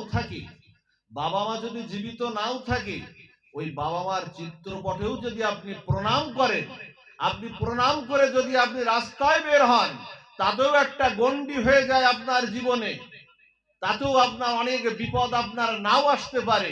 এই জন্য প্রণাম করতে হবে, গুরুজনকে প্রণাম করতে হবে। যুধিষ্ঠির বললেন, অর্জুন বলছেন না দাদা, ভীম বলছে না দাদা, ওরা আমাদের শত্রু, কাল সকালে ওদের সঙ্গে যুদ্ধ, আমার ওদের কাছে প্রণাম করতে যাব না, ওরা গেলেই তো আমাদের মেরে দিতে পারে, আগামীকাল সকালে যুদ্ধ। বলছে না। যুধিষ্ঠির কে মা? যুধিষ্ঠির আপনিও হতে পারেন, আপনাদের মধ্যে যুধিষ্ঠির আছে সংসারে যে সিদ্ধান্ত স্থির, যুদ্ধে যিনি স্থির। আচ্ছা, যুধিষ্ঠির কোন বড় মহাযোদ্ধা ছিল? মহাভারতে জানা যায়। কুরুক্ষেত্রের যুদ্ধে যুধিষ্ঠির কোন বড় যোদ্ধা ছিল এটা জানা যায়? জানা যায় না। যোদ্ধা ছিল কে? ভীম, অর্জুন, নকুল, সহদেব, এরা ছিল। কিন্তু কিন্তু যুধিষ্ঠির ছিল সত্যপ্রতিজ্ঞ, যুদ্ধে যিনি স্থির তিনি হলেন যুধিষ্ঠির। বললেন প্রণাম করতে যাব, তাতে যত বিপদই আসুক যাবই প্রণাম করতে। গেলেন প্রণাম করতে, প্রণাম করে না, প্রণাম করে প্রথমেই বললেন, প্রথমেই ধৃতরাষ্ট্রকে প্রণাম করলেন। এই দেখেন, গীতা, শ্রীমদ্ ভগবদ গীতা আমাদের গ্রন্থ। ধৃতরাষ্ট্র অন্ধ না? প্রথমেই কিন্তু ধৃতরাষ্ট্রের উবাচ, ধৃতরাষ্ট্রের কথা দিয়ে কিন্তু শ্রীমদ্ ভগবদ গীতা শুরু। বললেন না, ধর্ম ক্ষেত্রে কুরুক্ষেত্রে সমবেতা যুদ্ধসভা, এই যে প্রথমেই তো বললেন। অন্ধ দিয়ে শুরু করলেন কেন? কি দর্শন ভগবানের? অন্ধ দিয়ে শুরু করলেন কেন? এই অন্ধত্ব আমাদের সবার মধ্যে রয়েছে। শুধু চোখ থাকলেই শুধু অন্ধ না তা না, বলছেন চোখ থাকলেও তুমি অন্ধ, এই অন্ধত্ব আমার মধ্যে রয়েছে। এই জন্য ভগবান বললেন তোমরা এখনো অন্ধ আছো, যতক্ষণ ঈশ্বর তত্ত্ব, আত্মতত্ত্ব, আমার সচিদানন্দ তত্ত্ব যতদিন তোমরা না জানবে ততদিন তোমরা অন্ধই আছো। অন্ধ দিয়ে শুরু করলেন শ্রীমদ্ ভগবদ গীতা। ধৃতরাষ্ট্রকে প্রণাম করলেন। ধৃতরাষ্ট্রকে প্রণাম করার সাথে সাথে ধৃতরাষ্ট্র হাত উঁচু করে বললেন বিজয়ী ভব। অথচ তার শতপুত্র তাদের সঙ্গে যুদ্ধ করতে যাচ্ছে, হাত উঁচু করেই বললেন বিজয়ী ভব। এইবার গান্ধারী মাতাকে প্রণাম করছেন। গান্ধারী মাতা জেঠিমা, গান্ধারী মাতাকে প্রণাম করছে। গান্ধারী মাতাও প্রণামের সাথে সাথে, আচ্ছা এখানে যদি আপনাদের কাউকে প্রণাম করি, আমাকে কি কোনো বদ আশীর্বাদ বা খারাপ আশীর্বাদ দিতে পারবেন কেউ? আমাকে যদি পছন্দ নাও করেন কেউ, খারাপ আশীর্বাদ যদি চরণ ছুঁয়ে প্রণাম করি, ওই বাবার যদি চরণ ছুঁয়ে আমি প্রণাম করি, বাবা আমাকে যত ভালো আমাকে সে বাসুক আর না বাসুক, আমাকে খারাপ আশীর্বাদ দিতে পারবেন না। গান্ধারী মাতাও বললেন বিজয়ী ভব, তার মানে বিজয় অর্জন করো। ওদিকে পিতামহ ভীষ্ম, দ্রোণাচার্যকেও প্রণাম করলেন, ওরাও হাত তুলে বললেন বিজয়ী ভব। আবার কি করলেন জানেন? যখন শকুনি মামা কুরুক্ষেত্রের যুদ্ধের এই কূট কৌশলের যিনি মহানায়ক, যার কূট কৌশলে আজকে কুরুক্ষেত্রের মতো ভয়াবহ যুদ্ধ, সেই যুদ্ধ আজকে হচ্ছে, সেখানেও বললেন, সেই শকুনি মামাকেও যখন প্রণাম করলেন, শকুনি মামা চিন্তা করছে আমার কাছে যেন আর না আসে ওরা। ও চিন্তা, ও গেলে মামা আপনি আমাদের গুরুজন, আপনার প্রণাম, আপনাকে প্রণাম করবো, আশীর্বাদ বড় দরকার। শকুনি মামাও হাত তুলে বললেন বিজয়ী ভব। জয় কাদের হলো? জয় হলো পঞ্চ পাণ্ডবেরই তো জয় হলো।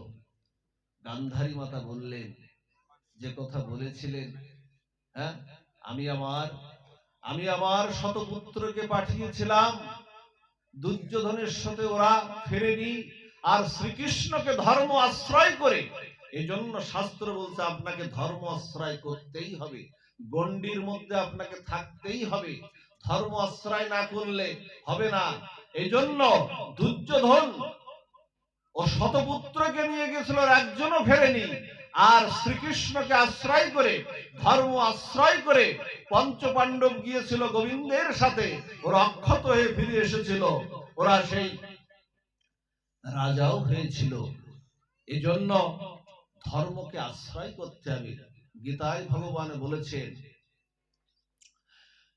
ভগবান বলেছেন না শাস্ত্র বিধি মিৎসৃজ্য বর্ততে কর্মকারত না সিদ্ধিং না সুখং না পরং গতি।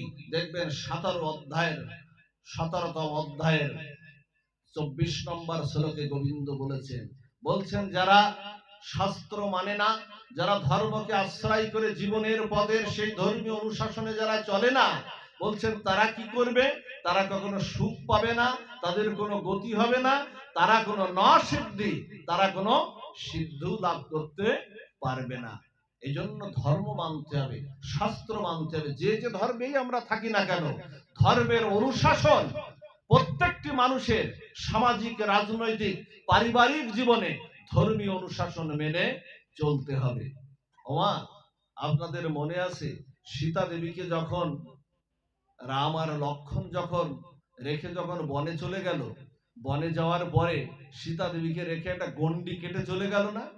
একটা গন্ডি, যে মা সীতা দেবীকে বলল তুমি এই গন্ডির বাইরে কিন্তু যেও না, লক্ষ্মণ একটা গন্ডি কেটে দিল না?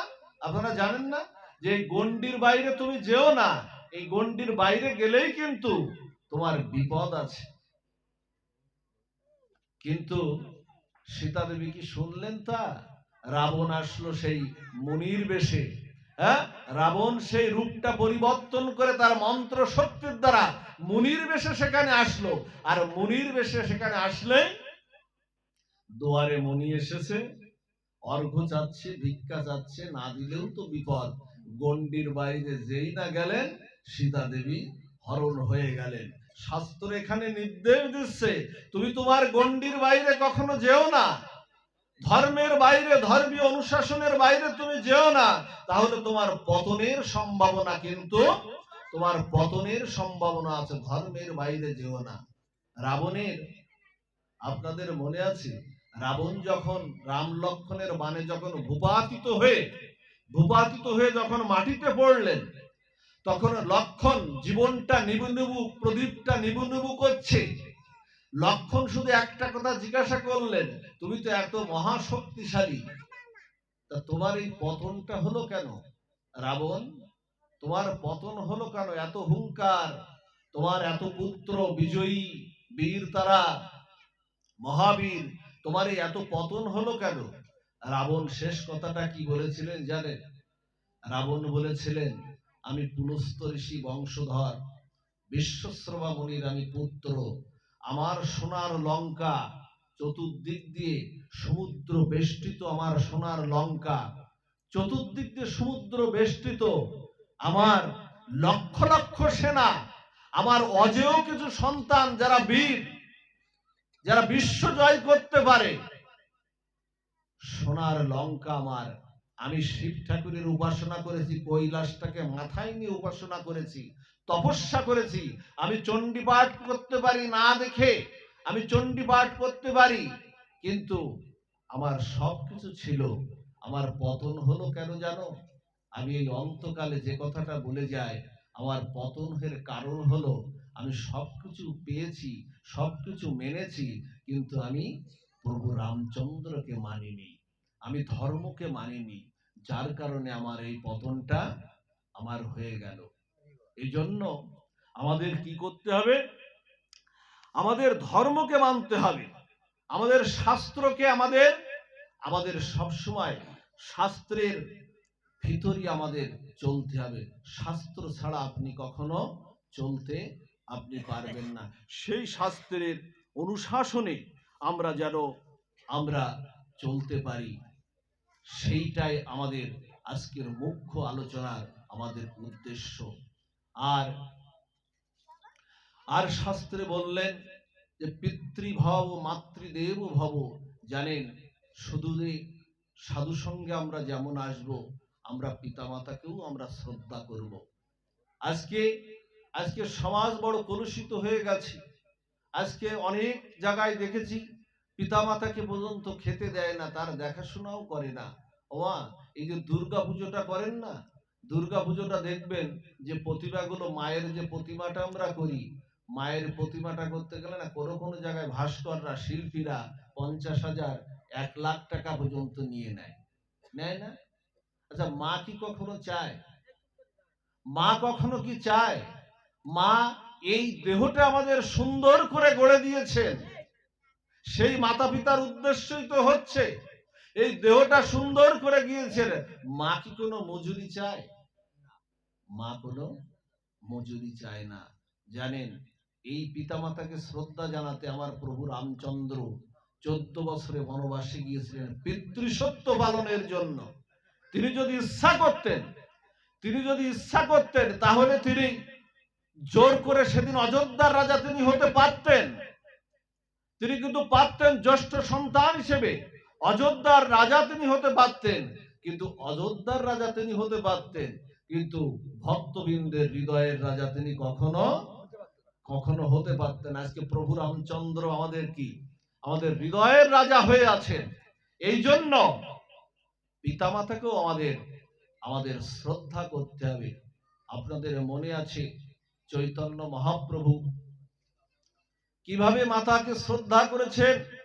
যখন চৈতন্য মহাপ্রভু যখন অদ্বৈত গৃহে সন্ন্যাস নেওয়ার পরে একবার অদ্বৈত অঙ্গিনায় এসেছিলেন আমার চৈতন্য মহাপ্রভু, এ কথাটা চিন্তা করা যায়। এসেছিলেন, মাকে খবর দিয়েছিলেন আর মার সঙ্গে দেখা হবে না, নীলাচলে আমি চলে যাব, আর সেখানে আসবো না, সেখান থেকে আর আসবো না। হ্যাঁ, শ্রীবাসকে নিত্যানন্দকে বললেন, যাও মাকে একবার খবর দাও, মাকে একবার খবর দাও। মা আসলেন, সচিমাতা আসলেন, সচিমাতাকে 7 বার প্রদক্ষিণ করলেন। আমার গৌরাঙ্গ মহাপ্রভু কলিযুগ পাবন অবতার শ্রীমান গৌর সুন্দর সেখানে প্রদক্ষিণ করলেন মাকে প্রদক্ষিণ করে মায়ের কোলে বসে মায়ের কোলে মাথাটা রেখে বলছেন, মা আমি তোমার সেবা করতে পারলাম না, মা আমি তোমার সেবা করতে পারলাম না। জগতের জন্য আমাকে শ্রীকৃষ্ণ চৈতন্য হতে হয়েছে, কিন্তু আমি তোমার কাছে মা ছোট্ট সেই নিমাই হয়ে আছি। মা তোমার কাছে সেই ছোট্ট নিমাই, তুমি আমাকে ক্ষমা করো মা, তুমি আমাকে করুণা করো। আর আজ থেকে এখানে এই ঘোষণায় দিয়ে যাচ্ছি, যদি জগতে আমার কখনো আবার জগৎ জীবকে উদ্ধার করার জন্য আবার কখনো আমাকে অবতীর্ণ হতে হয়, আমি যেন তোমার মতো মায়ের গর্ভ আশ্রয় করে যেন আমি অবতীর্ণ আমি হতে পারি। এই হলো মা।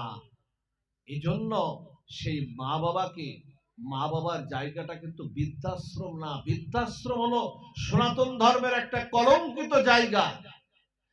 কলঙ্কিত জায়গা হলো এই বৃদ্ধাশ্রম মা বাবার জায়গা নয়। যতদিন পারবো মাকে নিজের হাতে সেবা করব। রামচন্দ্র ভগবান, কৃষ্ণ ভগবান তারা দেখিয়ে গেছে কিভাবে পিতামাতার সেবা করতে হয়। পিতামাতার আশীর্বাদ ছাড়া জগতে কোনো মহামনীষী জন্মগ্রহণ করতে পারেনি।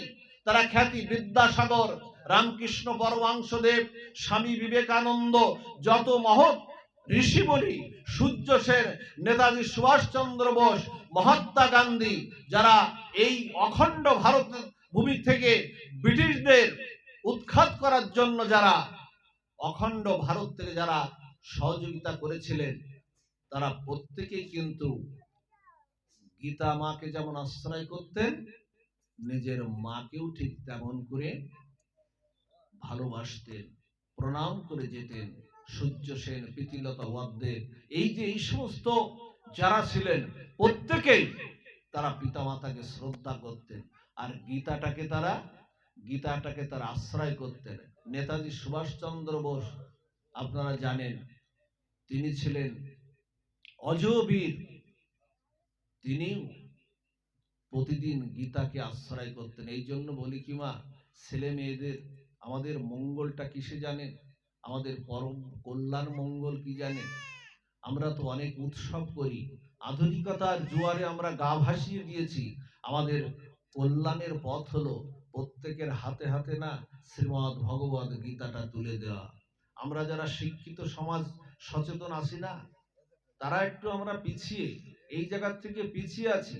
তারা তাদের সন্তানদেরকে এই গীতা ভাগবত তারা তুলে দেন না। জন্মদিনে খেলনা দেন, গাড়ি দেন, পিস্তল দেন, কিন্তু গীতা ভাগবত তুলে কিন্তু দেন না। গীতাকে তুলে দিতে হবে, সাধু তৈরি করতে হবে, কৃষ্ণ ভক্ত তৈরি করতে হবে। কৃষ্ণ ভক্ত হলে যে সন্ন্যাসী হয়ে যাবে, সে যে চলে যাবে বাইরে কোথাও, তেমন ধারণা, এই ধারণাটা আমাদের মধ্যে আছে, কিন্তু তেমন না। কৃষ্ণ ভক্ত হলে, ওই কৃষ্ণ ভক্ত যদি ডাক্তার ইঞ্জিনিয়ার বানাবেন না তা বলছে না, ডাক্তার ইঞ্জিনিয়ার বানালে দেখবেন ওর সেবা থেকে আপনি বঞ্চিত হয়ে যাচ্ছেন, ও আর আপনাকে দেখছে না, চলে গেছে কোথায় না কোথায়, তার পেশাগত জীবনে চলে গেছে। কিন্তু একজন ভক্ত যদি তৈরি হয়, ঘরে যদি একজন ভক্ত তৈরি হয়, ওই ভক্তই আপনার 21 কুলকে উদ্ধার করে দিতে পারে। আপনার 21 কুলকে একজন কৃষ্ণ ভক্ত উদ্ধার করে দিতে পারে। আপনাদের মনে আছে মা, ভগবান নৃসিংহদেব, নৃসিংহ ভগবান যখন প্রহ্লাদকে যখন নৃসিংহ ভগবান যখন হিরণ্যকশিপুর হাত থেকে উদ্ধার করলেন, আপনারা তো জানেন, প্রহ্লাদকে উদ্ধার করে যখন বলছেন, প্রহ্লাদ তুই কিছু আমার কাছ থেকে চেয়ে নে, তুই আমার কাছ থেকে কিছু চেয়ে নে। প্রহ্লাদ বলছে কি জানেন? প্রহ্লাদ যে কথাটা বলেছিল, এ কথাটা যদি আমরা একটু ভাবি, ভাবতেই আমাদের হৃদয় শিহরিত হয়ে যায়। প্রহ্লাদ বলেছিল যে প্রভু আপনি আশীর্বাদ করুন যে আপনার চরণে চাওয়া তো দূরের কথা, চাওয়ার বাসনাটাও যেন আমার না জন্মে। চাওয়া তো দূরের কথা, বর চাওয়া তো দূরের কথা, বাসনাটাও যেন না জন্মে। যখন ভগবান বিভিন্ন কিছু দেওয়ার চেষ্টা করলেন, প্রহ্লাদকে আপনারা জানেন, স্বর্গ দেওয়ার চেষ্টা করলেন, বৈকুণ্ঠ দেওয়ার চেষ্টা করলেন, মায়া মুক্তি দেওয়ার চেষ্টা করলেন, রাজ্য দেওয়ার চেষ্টা করলেন। প্রহ্লাদ কিছু নিল কি? নিল না। যখন ভগবান ব্যর্থ মনোরথ বিফল হয়ে যখন ফিরে যাচ্ছেন, দেবতারা দেখছেন যে আমি আমার ভক্তকে কিছু দিতে পারলাম না। ভগবান প্রকৃত যারা ভক্ত, তারা ভগবানের কাছে কিছু চায় না, চায় কি? অহেতুকী ভক্তিটা চায়। ভক্ত জানে যে অহেতুকী ভক্তি চায়। প্রভু তোমার কি চাই তুমি বলো। দিয়েছ চন্দ্র, দিয়েছ সূর্যের কিরণ, চন্দ্রের চন্দ্রিমা, অখণ্ড জলরাশি, শ্যামল সুন্দর পুষ্প, ফুলে ফলে শোভিত করে দিয়েছ। মায়ের বক্ষে গোবিন্দ করুণায় সন্তানের জন্য ভূমিষ্ঠ হওয়ার সাথে সাথে অমৃত স্তন দুগ্ধ দ্বারায় সেই অমৃত দুগ্ধ দিয়েছ। সবকিছু আমার জন্য তুমি ভরে দিয়েছ। প্রভু তোমার কি চাই? প্রভু তোমার কি চাই? এটা আমরা কখনো বলেছি কি তোমার কি চাই? প্রভু বললেন কি জানেন? প্রভুর চরণে প্রার্থনা করতেন, যেটা মহাপ্রভু বললেন, ন ধনং ন জনং ন সুন্দরীং কবিতাং বা জগদীশ কাবয়ে মম জন্মানি জন্মনীশ্বরে ভগবত ভক্তির অহিত কিতাবি। প্রভু ধন চাই না, জন চাই না, সালাঙ্কারা কবিতাও চায় না, যেন জন্ম জন্মান্তরে তোমার চরণে যেন অহেতুকী শুদ্ধ ভক্তিটা। অহেতুকী শুদ্ধ ভক্তি ছাড়া কিন্তু আপনি পার হওয়ার আপনার উপায় নাই। যত যাই করেন, ভক্তি প্রেম কিন্তু আপনার লাগবেই। জ্ঞান কর্ম যোগ ধর্ম নহে কৃষ্ণ বশ। জ্ঞানের দ্বারা, পাণ্ডিত্যের দ্বারা কৃষ্ণ, বিদ্যার দ্বারা কৃষ্ণ বশ হবেন না। কৃষ্ণ বশ হেতু প্রেম ভক্তি রস। নৃসিংহ ভগবান যখন বিপদ ভঞ্জন হরি মধুসূদন, নৃসিংহ ভগবান আপনাদের একটু বলে যায়, যখন যাত্রা করবেন না, ভগবান বামন দেবের নাম স্মরণ করবেন। যখন বাড়ির থেকে বেরোবেন, নৃসিংহ ভগবানের নাম 3 বার স্মরণ করবেন। রাত্রে যদি দুঃস্বপ্ন দেখেন, কখনো দেখেন না, অনেকে ঘুমের ঘরে অনেক দুঃস্বপ্ন দেখে একেবারে ঘেমে টেমে গেছেন, 4 বার নৃসিংহ ভগবানের নাম স্মরণ করবেন। বিপদ ভঞ্জন হরি মধুসূদন প্রহ্লাদকে, ভক্তকে উদ্ধার করতে তিনি বৈকুণ্ঠের থেকে একটা আলাদা রূপে অবতীর্ণ হয়েছিলেন। অর্ধেক নর অর্ধেক সিংহ, এই রূপে অবতীর্ণ হয়েছিলেন। কেন হয়েছিলেন? এই হিরণ্যকশিপু, যে কথা বলে যায় একটু, হিরণ্যকশিপু কি করেছিলেন? উনি এক পায়ে ব্রহ্মার উপাসনা করেছিলেন। খেয়াল করে শুনুন মা, এক পায়ে ব্রহ্মার উপাসনা করেছিলেন, তপস্যা করেছিলেন। দীর্ঘ 12 বৎসর তপস্যা করেছিলেন ব্রহ্মা। ব্রহ্মা যখন প্রসন্ন হয়ে গেলেন, বললেন যে বলো, তোমার উপাসনায় আমি সন্তুষ্ট হয়েছি, তপস্যায় সন্তুষ্ট, তুমি কি বর চাও? এখন এই অসুররা ছিল অত্যন্ত চালাক, এরা কিন্তু সাধনা করতে পারে, কিন্তু ওরা বর নিয়ে ওরা জগৎ সংসারে ক্ষতিকারক দিকে ওরা এগিয়েছে। তখন ব্রহ্মাকে বললেন, প্রভু সন্তুষ্ট যদি আপনি হন, তাহলে আমাকে এই বর দিন, আমাকে জগতে যেন কেউ না মারতে পারে, আমি সারা জীবন যেন অমর হয়ে থাকি, আমার জন্য মৃত্যুটা না হয়। তখন ব্রহ্মা বললেন কি, এই মৃত্যু না হওয়ার এই বরটা আমার হাতে নাই। এ স্বয়ং ভগবান, তিনিই মহাকাল, সেই গোবিন্দের হাতে সেই এই দায়িত্বটা তার, এটা তারই হাতে। আমি তো সৃষ্টি কাজে নিয়োজিত, তুমি অন্য বর চাও। তখন কি বললেন ব্রহ্মাকে বললেন, তাহলে কি চালাক দেখুন, তাহলে প্রভু আমাকে জলে স্থলে যেন কেউ মারতে না পারে, আমাকে আকাশে যেন কেউ না মারতে পারে, তোমার সৃষ্ট কোন জীব আমাকে যেন না মারতে পারে, অস্ত্রে বা শস্ত্রে যেন আমার মৃত্যু না হয়, জলে বা স্থলে যেন আমার মৃত্যু না হয়, ঘরে বা বাইরে আমার যেন কোনো মৃত্যু না হয়। তাহলে কি হলো, অস্ত্রে শস্ত্রে ঘরে বাইরে জলে স্থলে আকাশে কোথাও যেন মৃত্যু নাই, তাহলে ওকে মারবে কোথায়? সেই চালাক এমন চালাক যে ওকে ব্রহ্মাকে দিয়ে সেই মৃত্যু না হওয়ার বরটাই চেয়ে নিলেন। ব্রহ্মা বললেন তথাস্তু, তাই হবে। তথাস্তু তাই। ব্রহ্মা একটু মৃদু হাসলেন যে ভগবান যে কত কৌশলী, তোমার এত কিছুর ভাগ ফোকর দিয়েও ভগবান বৈকুণ্ঠনাথ যদি কৃপা করেন, তোমার মৃত্যু আসবেই আসবে। চলে গেলেন। হিরণ্যকশিপু তখন নিজেকে অজেয় ঘোষণা করলেন, অনন্ত বিশ্ব ব্রহ্মাণ্ডের অধীশ্বর ঘোষণা করে বসলেন এবং প্রহ্লাদকে বললেন, দেখুন প্রহ্লাদকে বললেন যে গুরুকুলে পাঠিয়েছেন, বল কি শিক্ষা করেছিস? প্রহ্লাদ বলছেন কি, জগতে যা কিছু দেখি সবই কৃষ্ণময়, যাহা যাহা নেত্র পড়ে তাহা তাহা কৃষ্ণ স্ফুরে। দেবেন ভক্তরা একটা কুকুরের মধ্যেও সেই ভগবানের সচিদানন্দ তত্ত্ব দেখতে পায়, একটা পিপিলিকার মধ্যে সচিদানন্দ তত্ত্ব দেখতে পায় ভক্তরা, যাহা যাহা নেত্র পড়ে। তখন প্রহ্লাদকে বললেন, তুই আমার ছেলে হয়ে আমি অধীশ্বর ঘোষণা করেছি, আর আমার সন্তান হয়ে ভগবান বিষ্ণু তপস্যা করিস, তার গুণগান গাস। প্রহ্লাদকে কিন্তু মারার চেষ্টা হলো, বিভিন্ন অস্ত্রে শস্ত্রে পাহাড়ের মধ্যে ফেলে দিয়ে সর্পের দ্বারা বরফের মধ্যে তাকে মারার চেষ্টা হলো। মারার যখন এইভাবে চেষ্টা হলো, তখন কোনটাই ভগবান যার সহায় হয়ে থাকে, কন্ত প্রতিজানিহি নামে ভক্ত প্রণশ্যতে, গীতায় ভগবান বলছেন। অর্জুনকে দিয়ে উপদেশ করালেন যে হে অর্জুন, তুমি ঘোষণা করো যে আমার ভক্তের কখনো পতন হয় না, ক্ষয় হয় না, লয় হয় না, আমার ভক্ত অজেয়। এই জন্য প্রহ্লাদকে মারতে পারলেন না।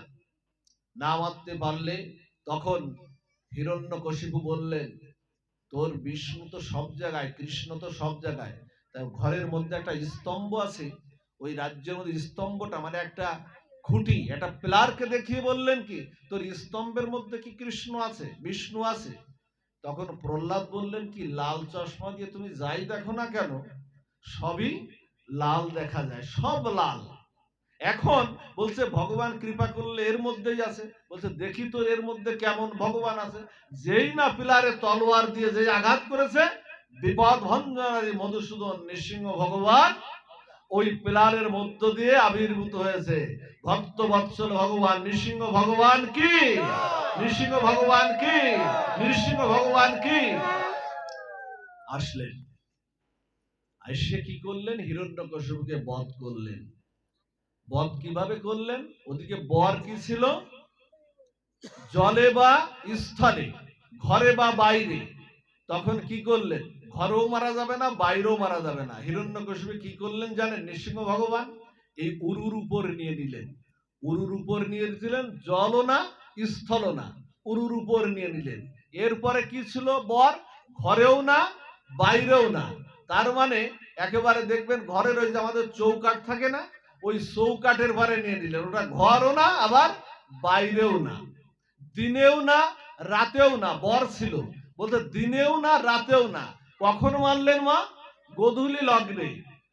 গরু যখন ঘরে ওঠে গোধূলি লগ্ন কি দিন বা রাত?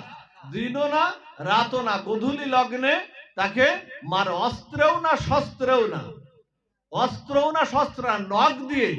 নখ কি ভগবান? নখ কি কোনো অস্ত্র? এই নখ দিয়ে তার বক্ষ বিদীর্ণ করলেন। ব্রহ্মার প্রত্যেকটা বর ঠিক রেখে তাকে মারলেন। মেরে না যখন ওই যে কথা বলছিলাম, যেখান থেকে সরে গেলাম, যে প্রহ্লাদকে বর দিতে চাচ্ছেন, প্রহ্লাদ বললেন প্রভু বর্ষার বাসনাও যেন আমার না থাকে, বর্ষার বাসনাও যেন আমার চিত্তে যেন না থাকে। যখন ভগবান যখন ফিরে যাচ্ছেন, ব্যর্থ মনোরথে বিফল হয়ে যখন ফিরে যাচ্ছেন ভগবান, তখন ভগবান বলছেন বড় ব্যথা নিয়ে ফিরে যাচ্ছি রে প্রহ্লাদ,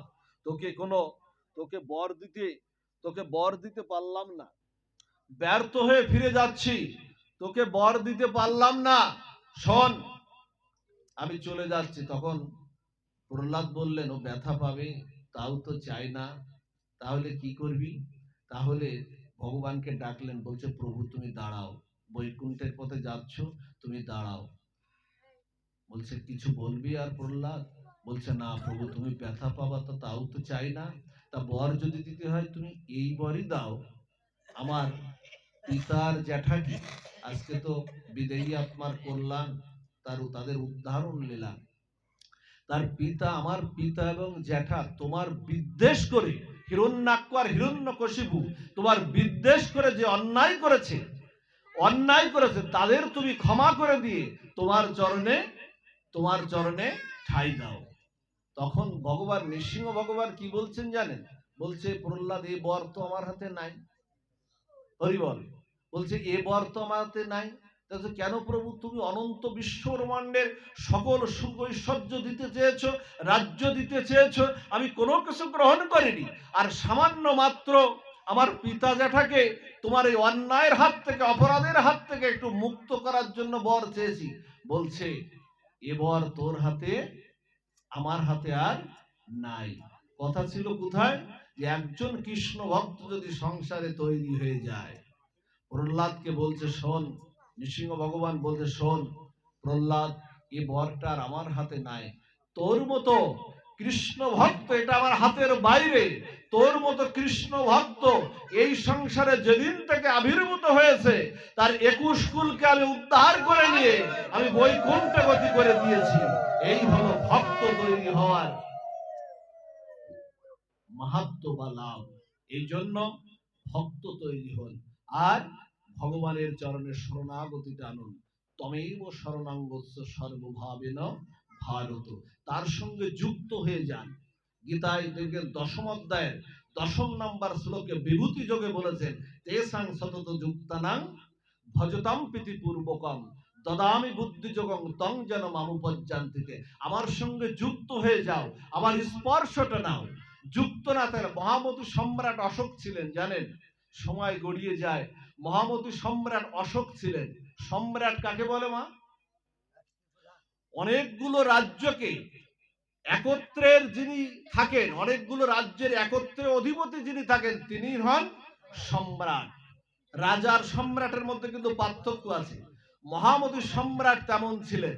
এই মহামতি সম্রাট এমন সম্রাট একজন ছিলেন ভারতবর্ষে, পথে যখন উনি চলতেন যদি একজন ভিখারিও দেখতেন অবনত মস্তকে তাকে প্রণাম করতেন।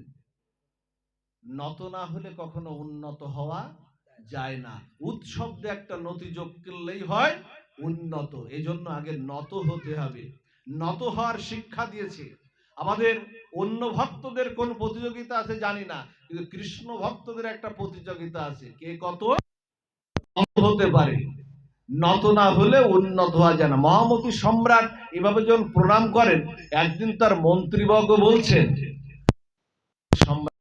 সম্রাট আপনাকে একটা কথা বল, যদি অভয় দেন একটা কথা বলি। তা বলছে কি? তা বলছে বলো।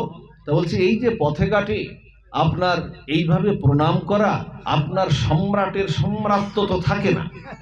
আপনি একজন মহামতি সম্রাট অশোক, আপনি এইভাবে প্রণাম করেন।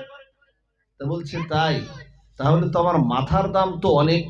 মহামতি সম্রাট বলছেন, বল তাহলে আমার মাথার দাম, তা বলছে অবশ্যই আপনার মাথার দাম অনেক। তা বলছে কত হতে পারে, কত হতে পারে আমার মাথার দাম? তা বলছে আপনার মাথার দামের কি আর সীমা দেওয়া যায়? কত অর্থ দিয়ে কি আর পরিমাপ করা যায় কত হতে পারে? তখন মহামতি সম্রাট বললেন, আচ্ছা তোমরা এই মুহূর্তে কারাগারে যাও, দেখো দুজন মৃত্যুদণ্ড প্রাপ্ত দুজন আসামি আছে। এই মৃত্যুদণ্ড প্রাপ্ত দুজন আসামিকে ফাঁসির কাস্টে দাও, ফাঁসির কাস্টে দিয়ে তাদের মস্তক দুটো খণ্ডিত করো, মস্তক দুটো কেটে আর সমস্ত যত পশু পাখি আছে, গরু ছাগল ভেড়া মহিষ যত পশু পাখি আছে তাদের মস্তকগুলো নিয়ে, মাথা আর মানুষের ওই মস্তক দুটো নিয়ে বাজারে গিয়ে একটু বিক্রি করে এসো তো, দেখো তো কত হয়, কোন মস্তকের মূল্য কত হয়।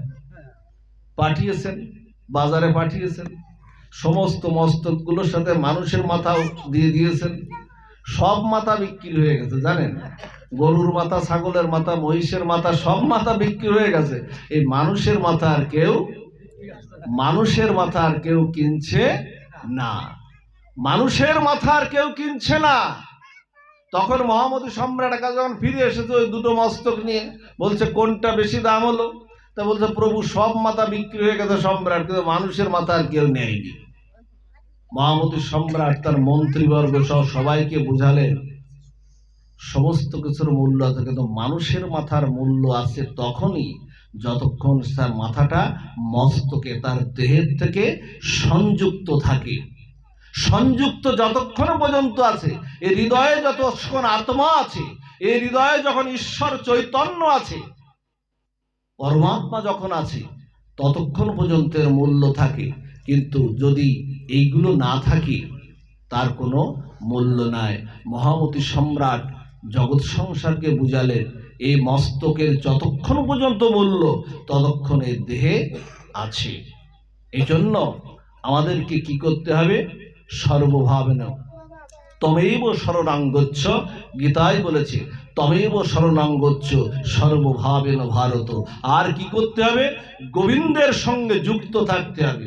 জানেন, আপনাদের বলি যে কথাটা, রাধা, শ্রীমতী রাধা ঠাকুরানী দেখুন গোবিন্দের সেবায় কিভাবে যুক্ত থাকতেন।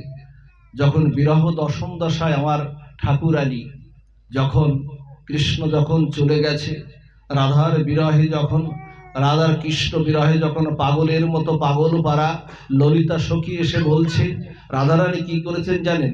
একটা চিত্র অঙ্কিত করেছেন, ভগবান শ্রীকৃষ্ণের একটা চিত্র অঙ্কিত করেছেন। বিরহ প্রেম ভক্তি এমন কত সরল সহজ না হলে সেই চিত্রপটে কোনো অঙ্কন, চরণ অঙ্কন করেননি।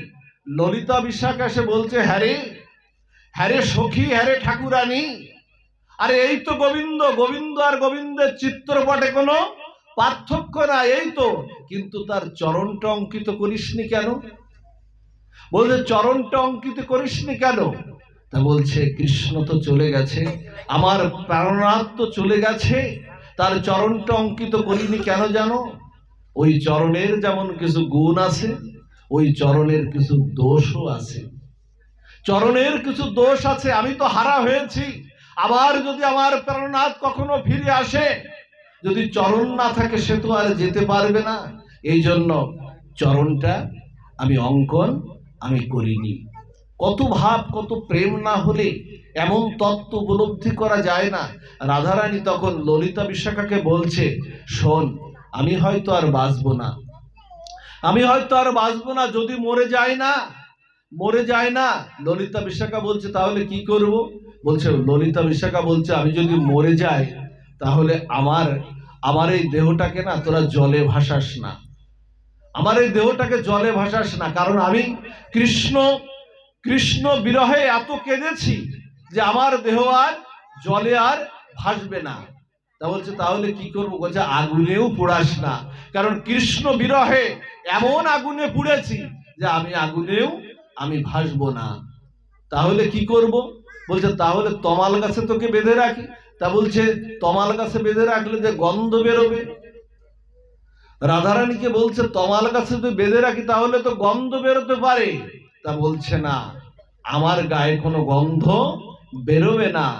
কারণ পুতনা, যদি পুতনার মতো রাক্ষসী পুতনা, যে গোবিন্দের একদিন স্পর্শ পেয়েছিল, একদিন স্পর্শ পেয়ে তার চিতাভস্ম থেকে যদি চুয়া চন্দনের গন্ধ বেরোতে পারে, পুতনার এই ভাগ্য হতে পারে গোবিন্দের স্পর্শ একদিন পেয়ে তার অঙ্গগন্ধ থেকে যদি চুয়া চন্দনের গন্ধ আসতে পারে, না জানি আমি কতদিন আমার গোবিন্দের অঙ্গ স্পর্শ করেছি, আমার অঙ্গ থেকে কখনো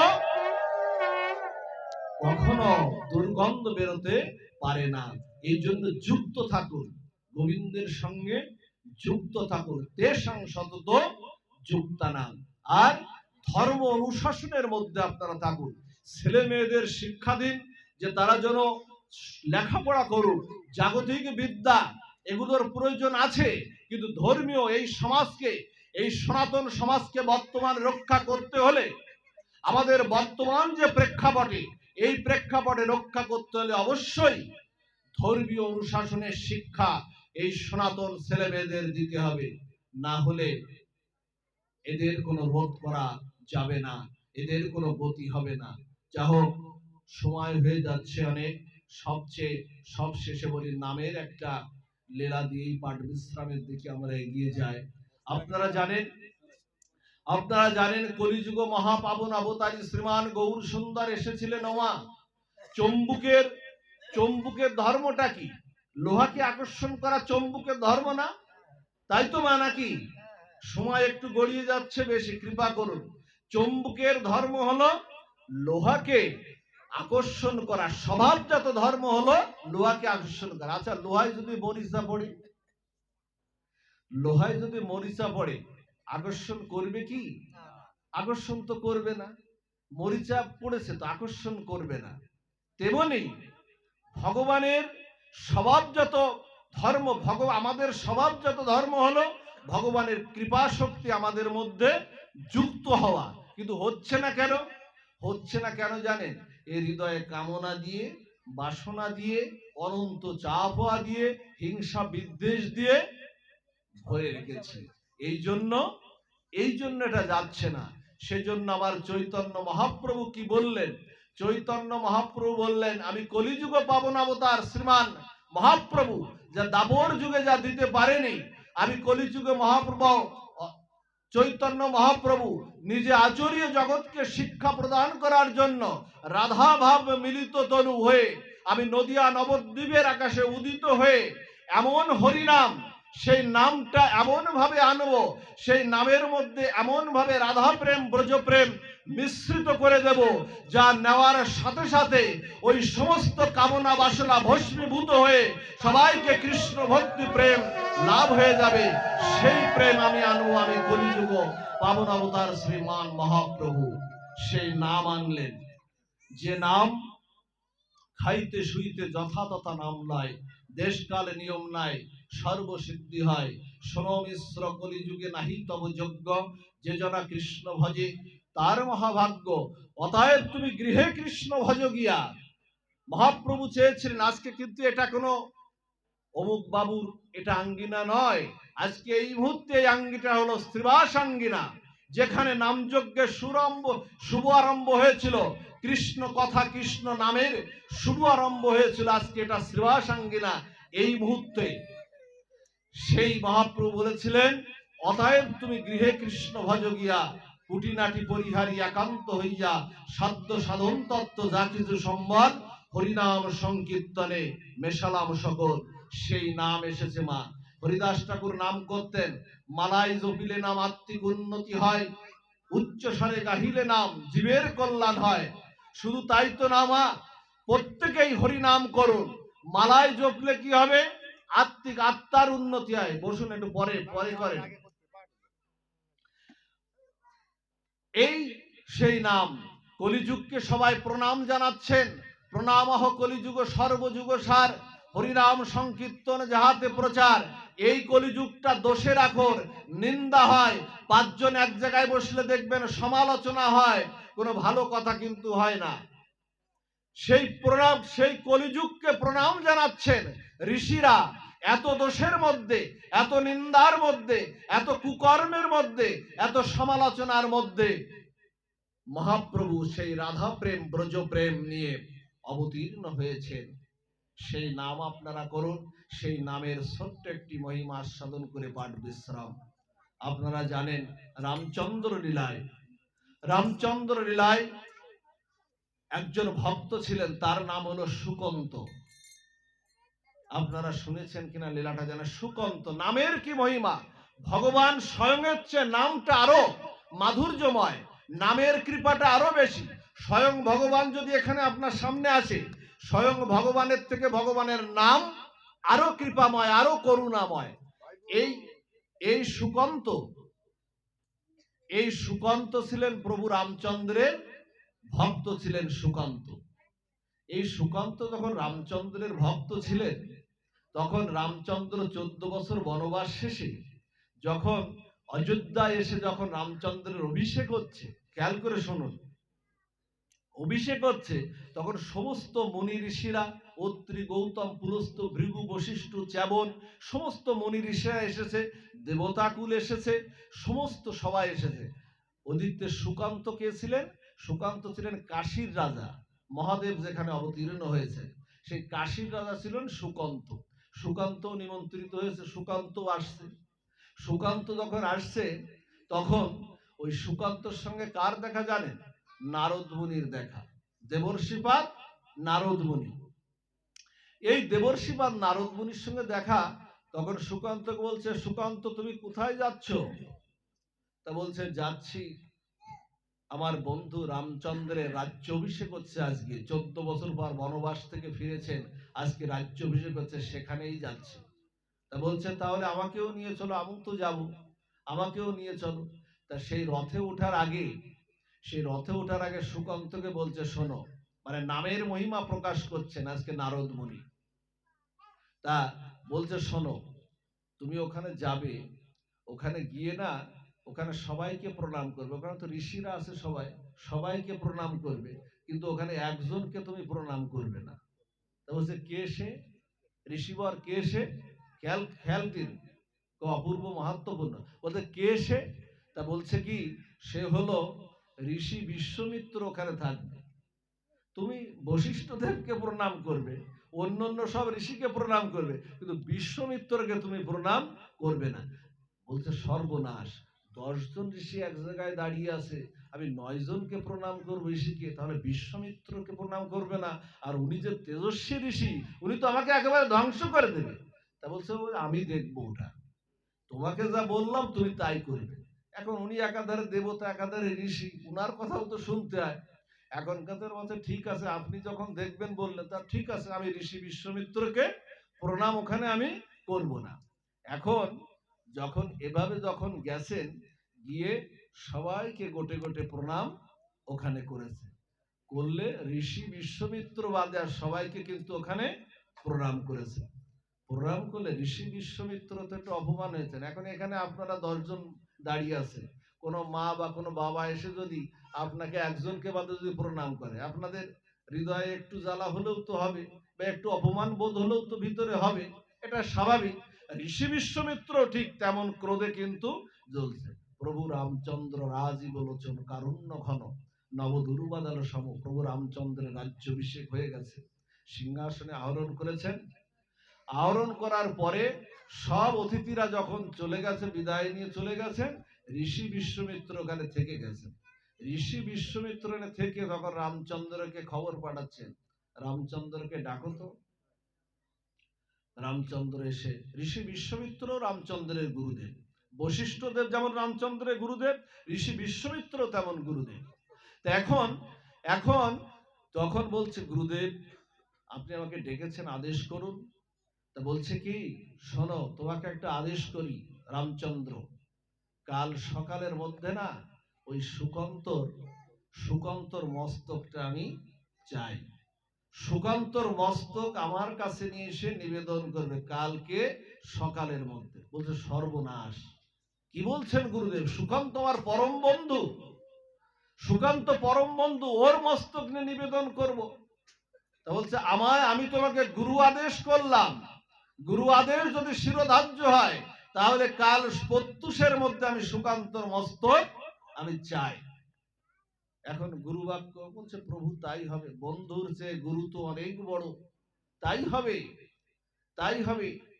রাম আর লক্ষণ, রামচন্দ্র দূত দিয়ে খবর পাঠিয়ে দিয়েছেন, সেই কাশীতে খবর পাঠিয়ে দিয়েছেন কাশীর নরেশের কাছে, যে কালকে সকালের মধ্যে তোমার মস্তক ছিন্ন করতে আসছে রাম আর লক্ষণ।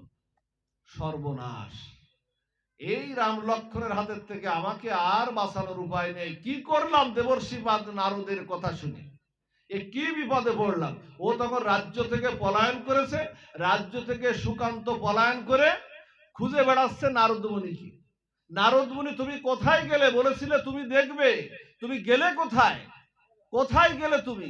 খুঁজে খুঁজে আর পাচ্ছে না, খুঁজতে খুঁজতে একটা জায়গায় পেল, গিয়ে উনি নারায়ণ নারায়ণ নারায়ণ নাম করছেন। বলছেন আপনি রাখুন আপনার নারায়ণ নাম। আরে বাবা, আমার মস্তক কাটা পড়ছে কাল সকালের মধ্যে, আপনি আমাকে রক্ষা করুন। আপনার জন্যই তো আমি ঋষি বিশ্বামিত্রকে প্রণাম করি নাই, আপনি আমাকে রক্ষা করুন। তা বলছে কি, নারদ মুনি বলছেন যে শোনো, মৃত্যুর এত ভয় কেন? মৃত্যু তো একদিন হবেই, মৃত্যু তো একদিন আমাদের হবে। তা মৃত্যু যদি ভগবানের হাতে হয় তাহলে আরো কল্যাণ না, আরো পরম মঙ্গল না? এর উপরে আর মঙ্গল কিসে? এর উপরে আর কল্যাণ জীবের আর কি হতে পারে? এখন বলছে কি, না না, আপনি ওই সব কথা রাখুন, আমাকে রক্ষা করুন, আমাকে বাঁচান। ওই সব কোনো কথায় কাজ হবে না, আমাকে বাঁচান। তখন নারদ মুনি বললেন, শোনো, তোমার রক্ষার একমাত্র একটা জায়গা আছে, ওই পাহাড়ে দেখো, ওই পাহাড়ে যাও, ওখানে হনুমানের মাতা অঞ্জনা মাতা, হনুমানের মায়ের নাম কি? অঞ্জনা। অঞ্জনা মাতা ওখানে দেখো তপস্যা করছে, গিয়ে তার চরণে পড়ো, সমস্ত আরতিটা নিবেদন করো। আরতিটা নিবেদন করলেই তোমাকে তিনি একটা উপায় বের করে তিনি দেবেনই দেবেন। তখন অঞ্জনা মাতার কাছে গেলেন, অঞ্জনা মাতার কাছে গিয়ে প্রণাম করলেন, তপস্যা ভাঙালেন, ভাঙিয়ে বললেন, মা আপনি আমাকে রক্ষা করুন, এই মহা বিপদ। সমস্ত বৃত্তান্ত খুলে বললেন, সমস্ত বৃত্তান্ত খুলে বললেন ঠিক আছে বৎস, তুমি এখানে থাকো, আমি দেখছি তোমার জন্য কি করা যায়। সন্ধ্যার সময় না, প্রতিদিন সকাল আর সন্ধ্যা হনুমান প্রণাম করতে আসে মাকে প্রণাম করতে। মাকে যখন প্রণাম করছে সন্ধ্যার সময় যখন প্রণাম করে যখন বলছে, অঞ্জনা মাতা বলছে, হনুমান তোকে আমার একটা আদেশ আসে আজকে। তো বলছে, মা বলো, তোমার জন্য যে কোনো আদেশ আমি পালন করতে পারি, বলো। তো বলছে, আদেশটা হলো এই, কাল সকালে একজনকে তার নিশ্চিত মৃত্যুর হাত থেকে তাকে রক্ষা করতে হবে। বলেনি যে রামচন্দ্র বা লক্ষণের কথা, কিন্তু বলেনি, মৃত্যুর হাত থেকে রক্ষা করতে হবে। তখন বলল, মা আমি তোমার চরণ ছুঁয়ে শপথ করছি, আমার প্রভু রামচন্দ্র, আমার ইষ্ট দেবতা রামচন্দ্র, আমার ইষ্টর নামে আমি শপথ করছি যে ওকে আমি রক্ষা করব। আমি আমার ভগবান রামের নামে শপথ করছি, ওকে আমি রক্ষা করবই। এদিকে কি করলেন, রামচন্দ্র ভগবান মারবেন, ও আবার রামের নামে শপথ করলো যে আমি রামচন্দ্রের নামে শপথ করছি, আমি রক্ষা করব। তাহলে উভয় সংকট হয়ে গেল না এখানে? তখন বলল যে তুই তো শুনলি না কার হাত থেকে? বলছে, কাল তোর সেই যার নামে শপথ করলি ওই রাম আর লক্ষণই মারতে আসছে, তাদের হাতে এর মৃত্যু হবে। সুকান্ত মহা সংকটে পড়ে গেলেন, বললেন ঠিক আছে, শপথ যা করেছি দেখা যাক কি হয়। আমি আমার প্রভুর নামে শপথ করেছি আর তোমার চরণ ছুঁয়ে শপথ করেছি। তখন সুকান্তকে বললেন, তুমি স্নান আহ্নিক করে দাদুর সঙ্গে তিলক অঙ্কিত করে তুমি একদম দিব্য জপমালায় শুধু রাম নাম জপ করতে থাকো, রাম নাম জপ করতে থাকো, দেখা যাক কি করা যায়, আসুক আমার প্রভু আর লক্ষণ আসুক। তখন দুইজন আসলেন, এসে হনুমান সামনে আছে। হনুমানকে বলছেন রামচন্দ্র, লক্ষণ বলছেন সরে যাও, সুকান্তর মস্তক চাই, গুরুদেব বিশ্বমিত্রকে কথা দিয়ে এসছি। আর হনুমান বলছে আমি আমার প্রভুর নামে কথা দিয়েছি যে আমি সুকান্তকে রক্ষা করব, আমি আমার প্রভু রামচন্দ্রের নামে কথা দিয়েছি আমি সুকান্তকে রক্ষা করব। উভয় সংকটে পড়ে গেছে। রাম নাম উচ্চারণ করছে, সুকান্ত আর কিছু করতে পারে না।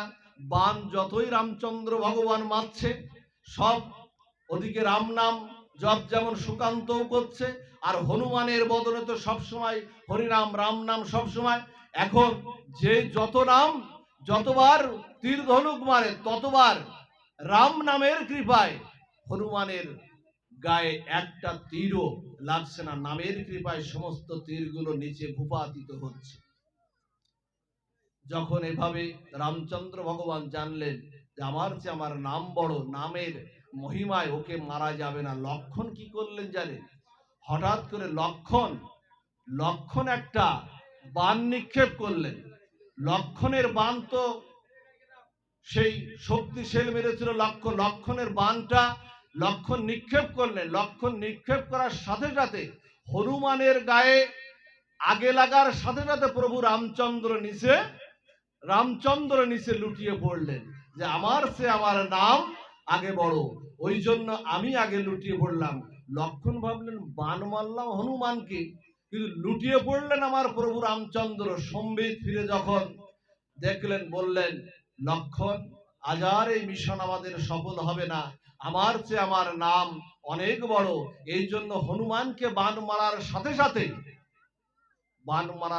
সাথে যেহেতু আমি নামের মূর্তিবন্ত বিগ্রহ, সেহেতু আমি পড়ে গেলাম। এই হলো নামের মহিমা। তখন রামচন্দ্র ভগবান বলছে আমি আর ফিরে যাব না, গুরুদেবের কাছে আমি আর ফিরে যাব না, এ বদন আর গুরুদেবকে দেখাবো না, আমি এখানে বসেই দেহত্যাগ করব।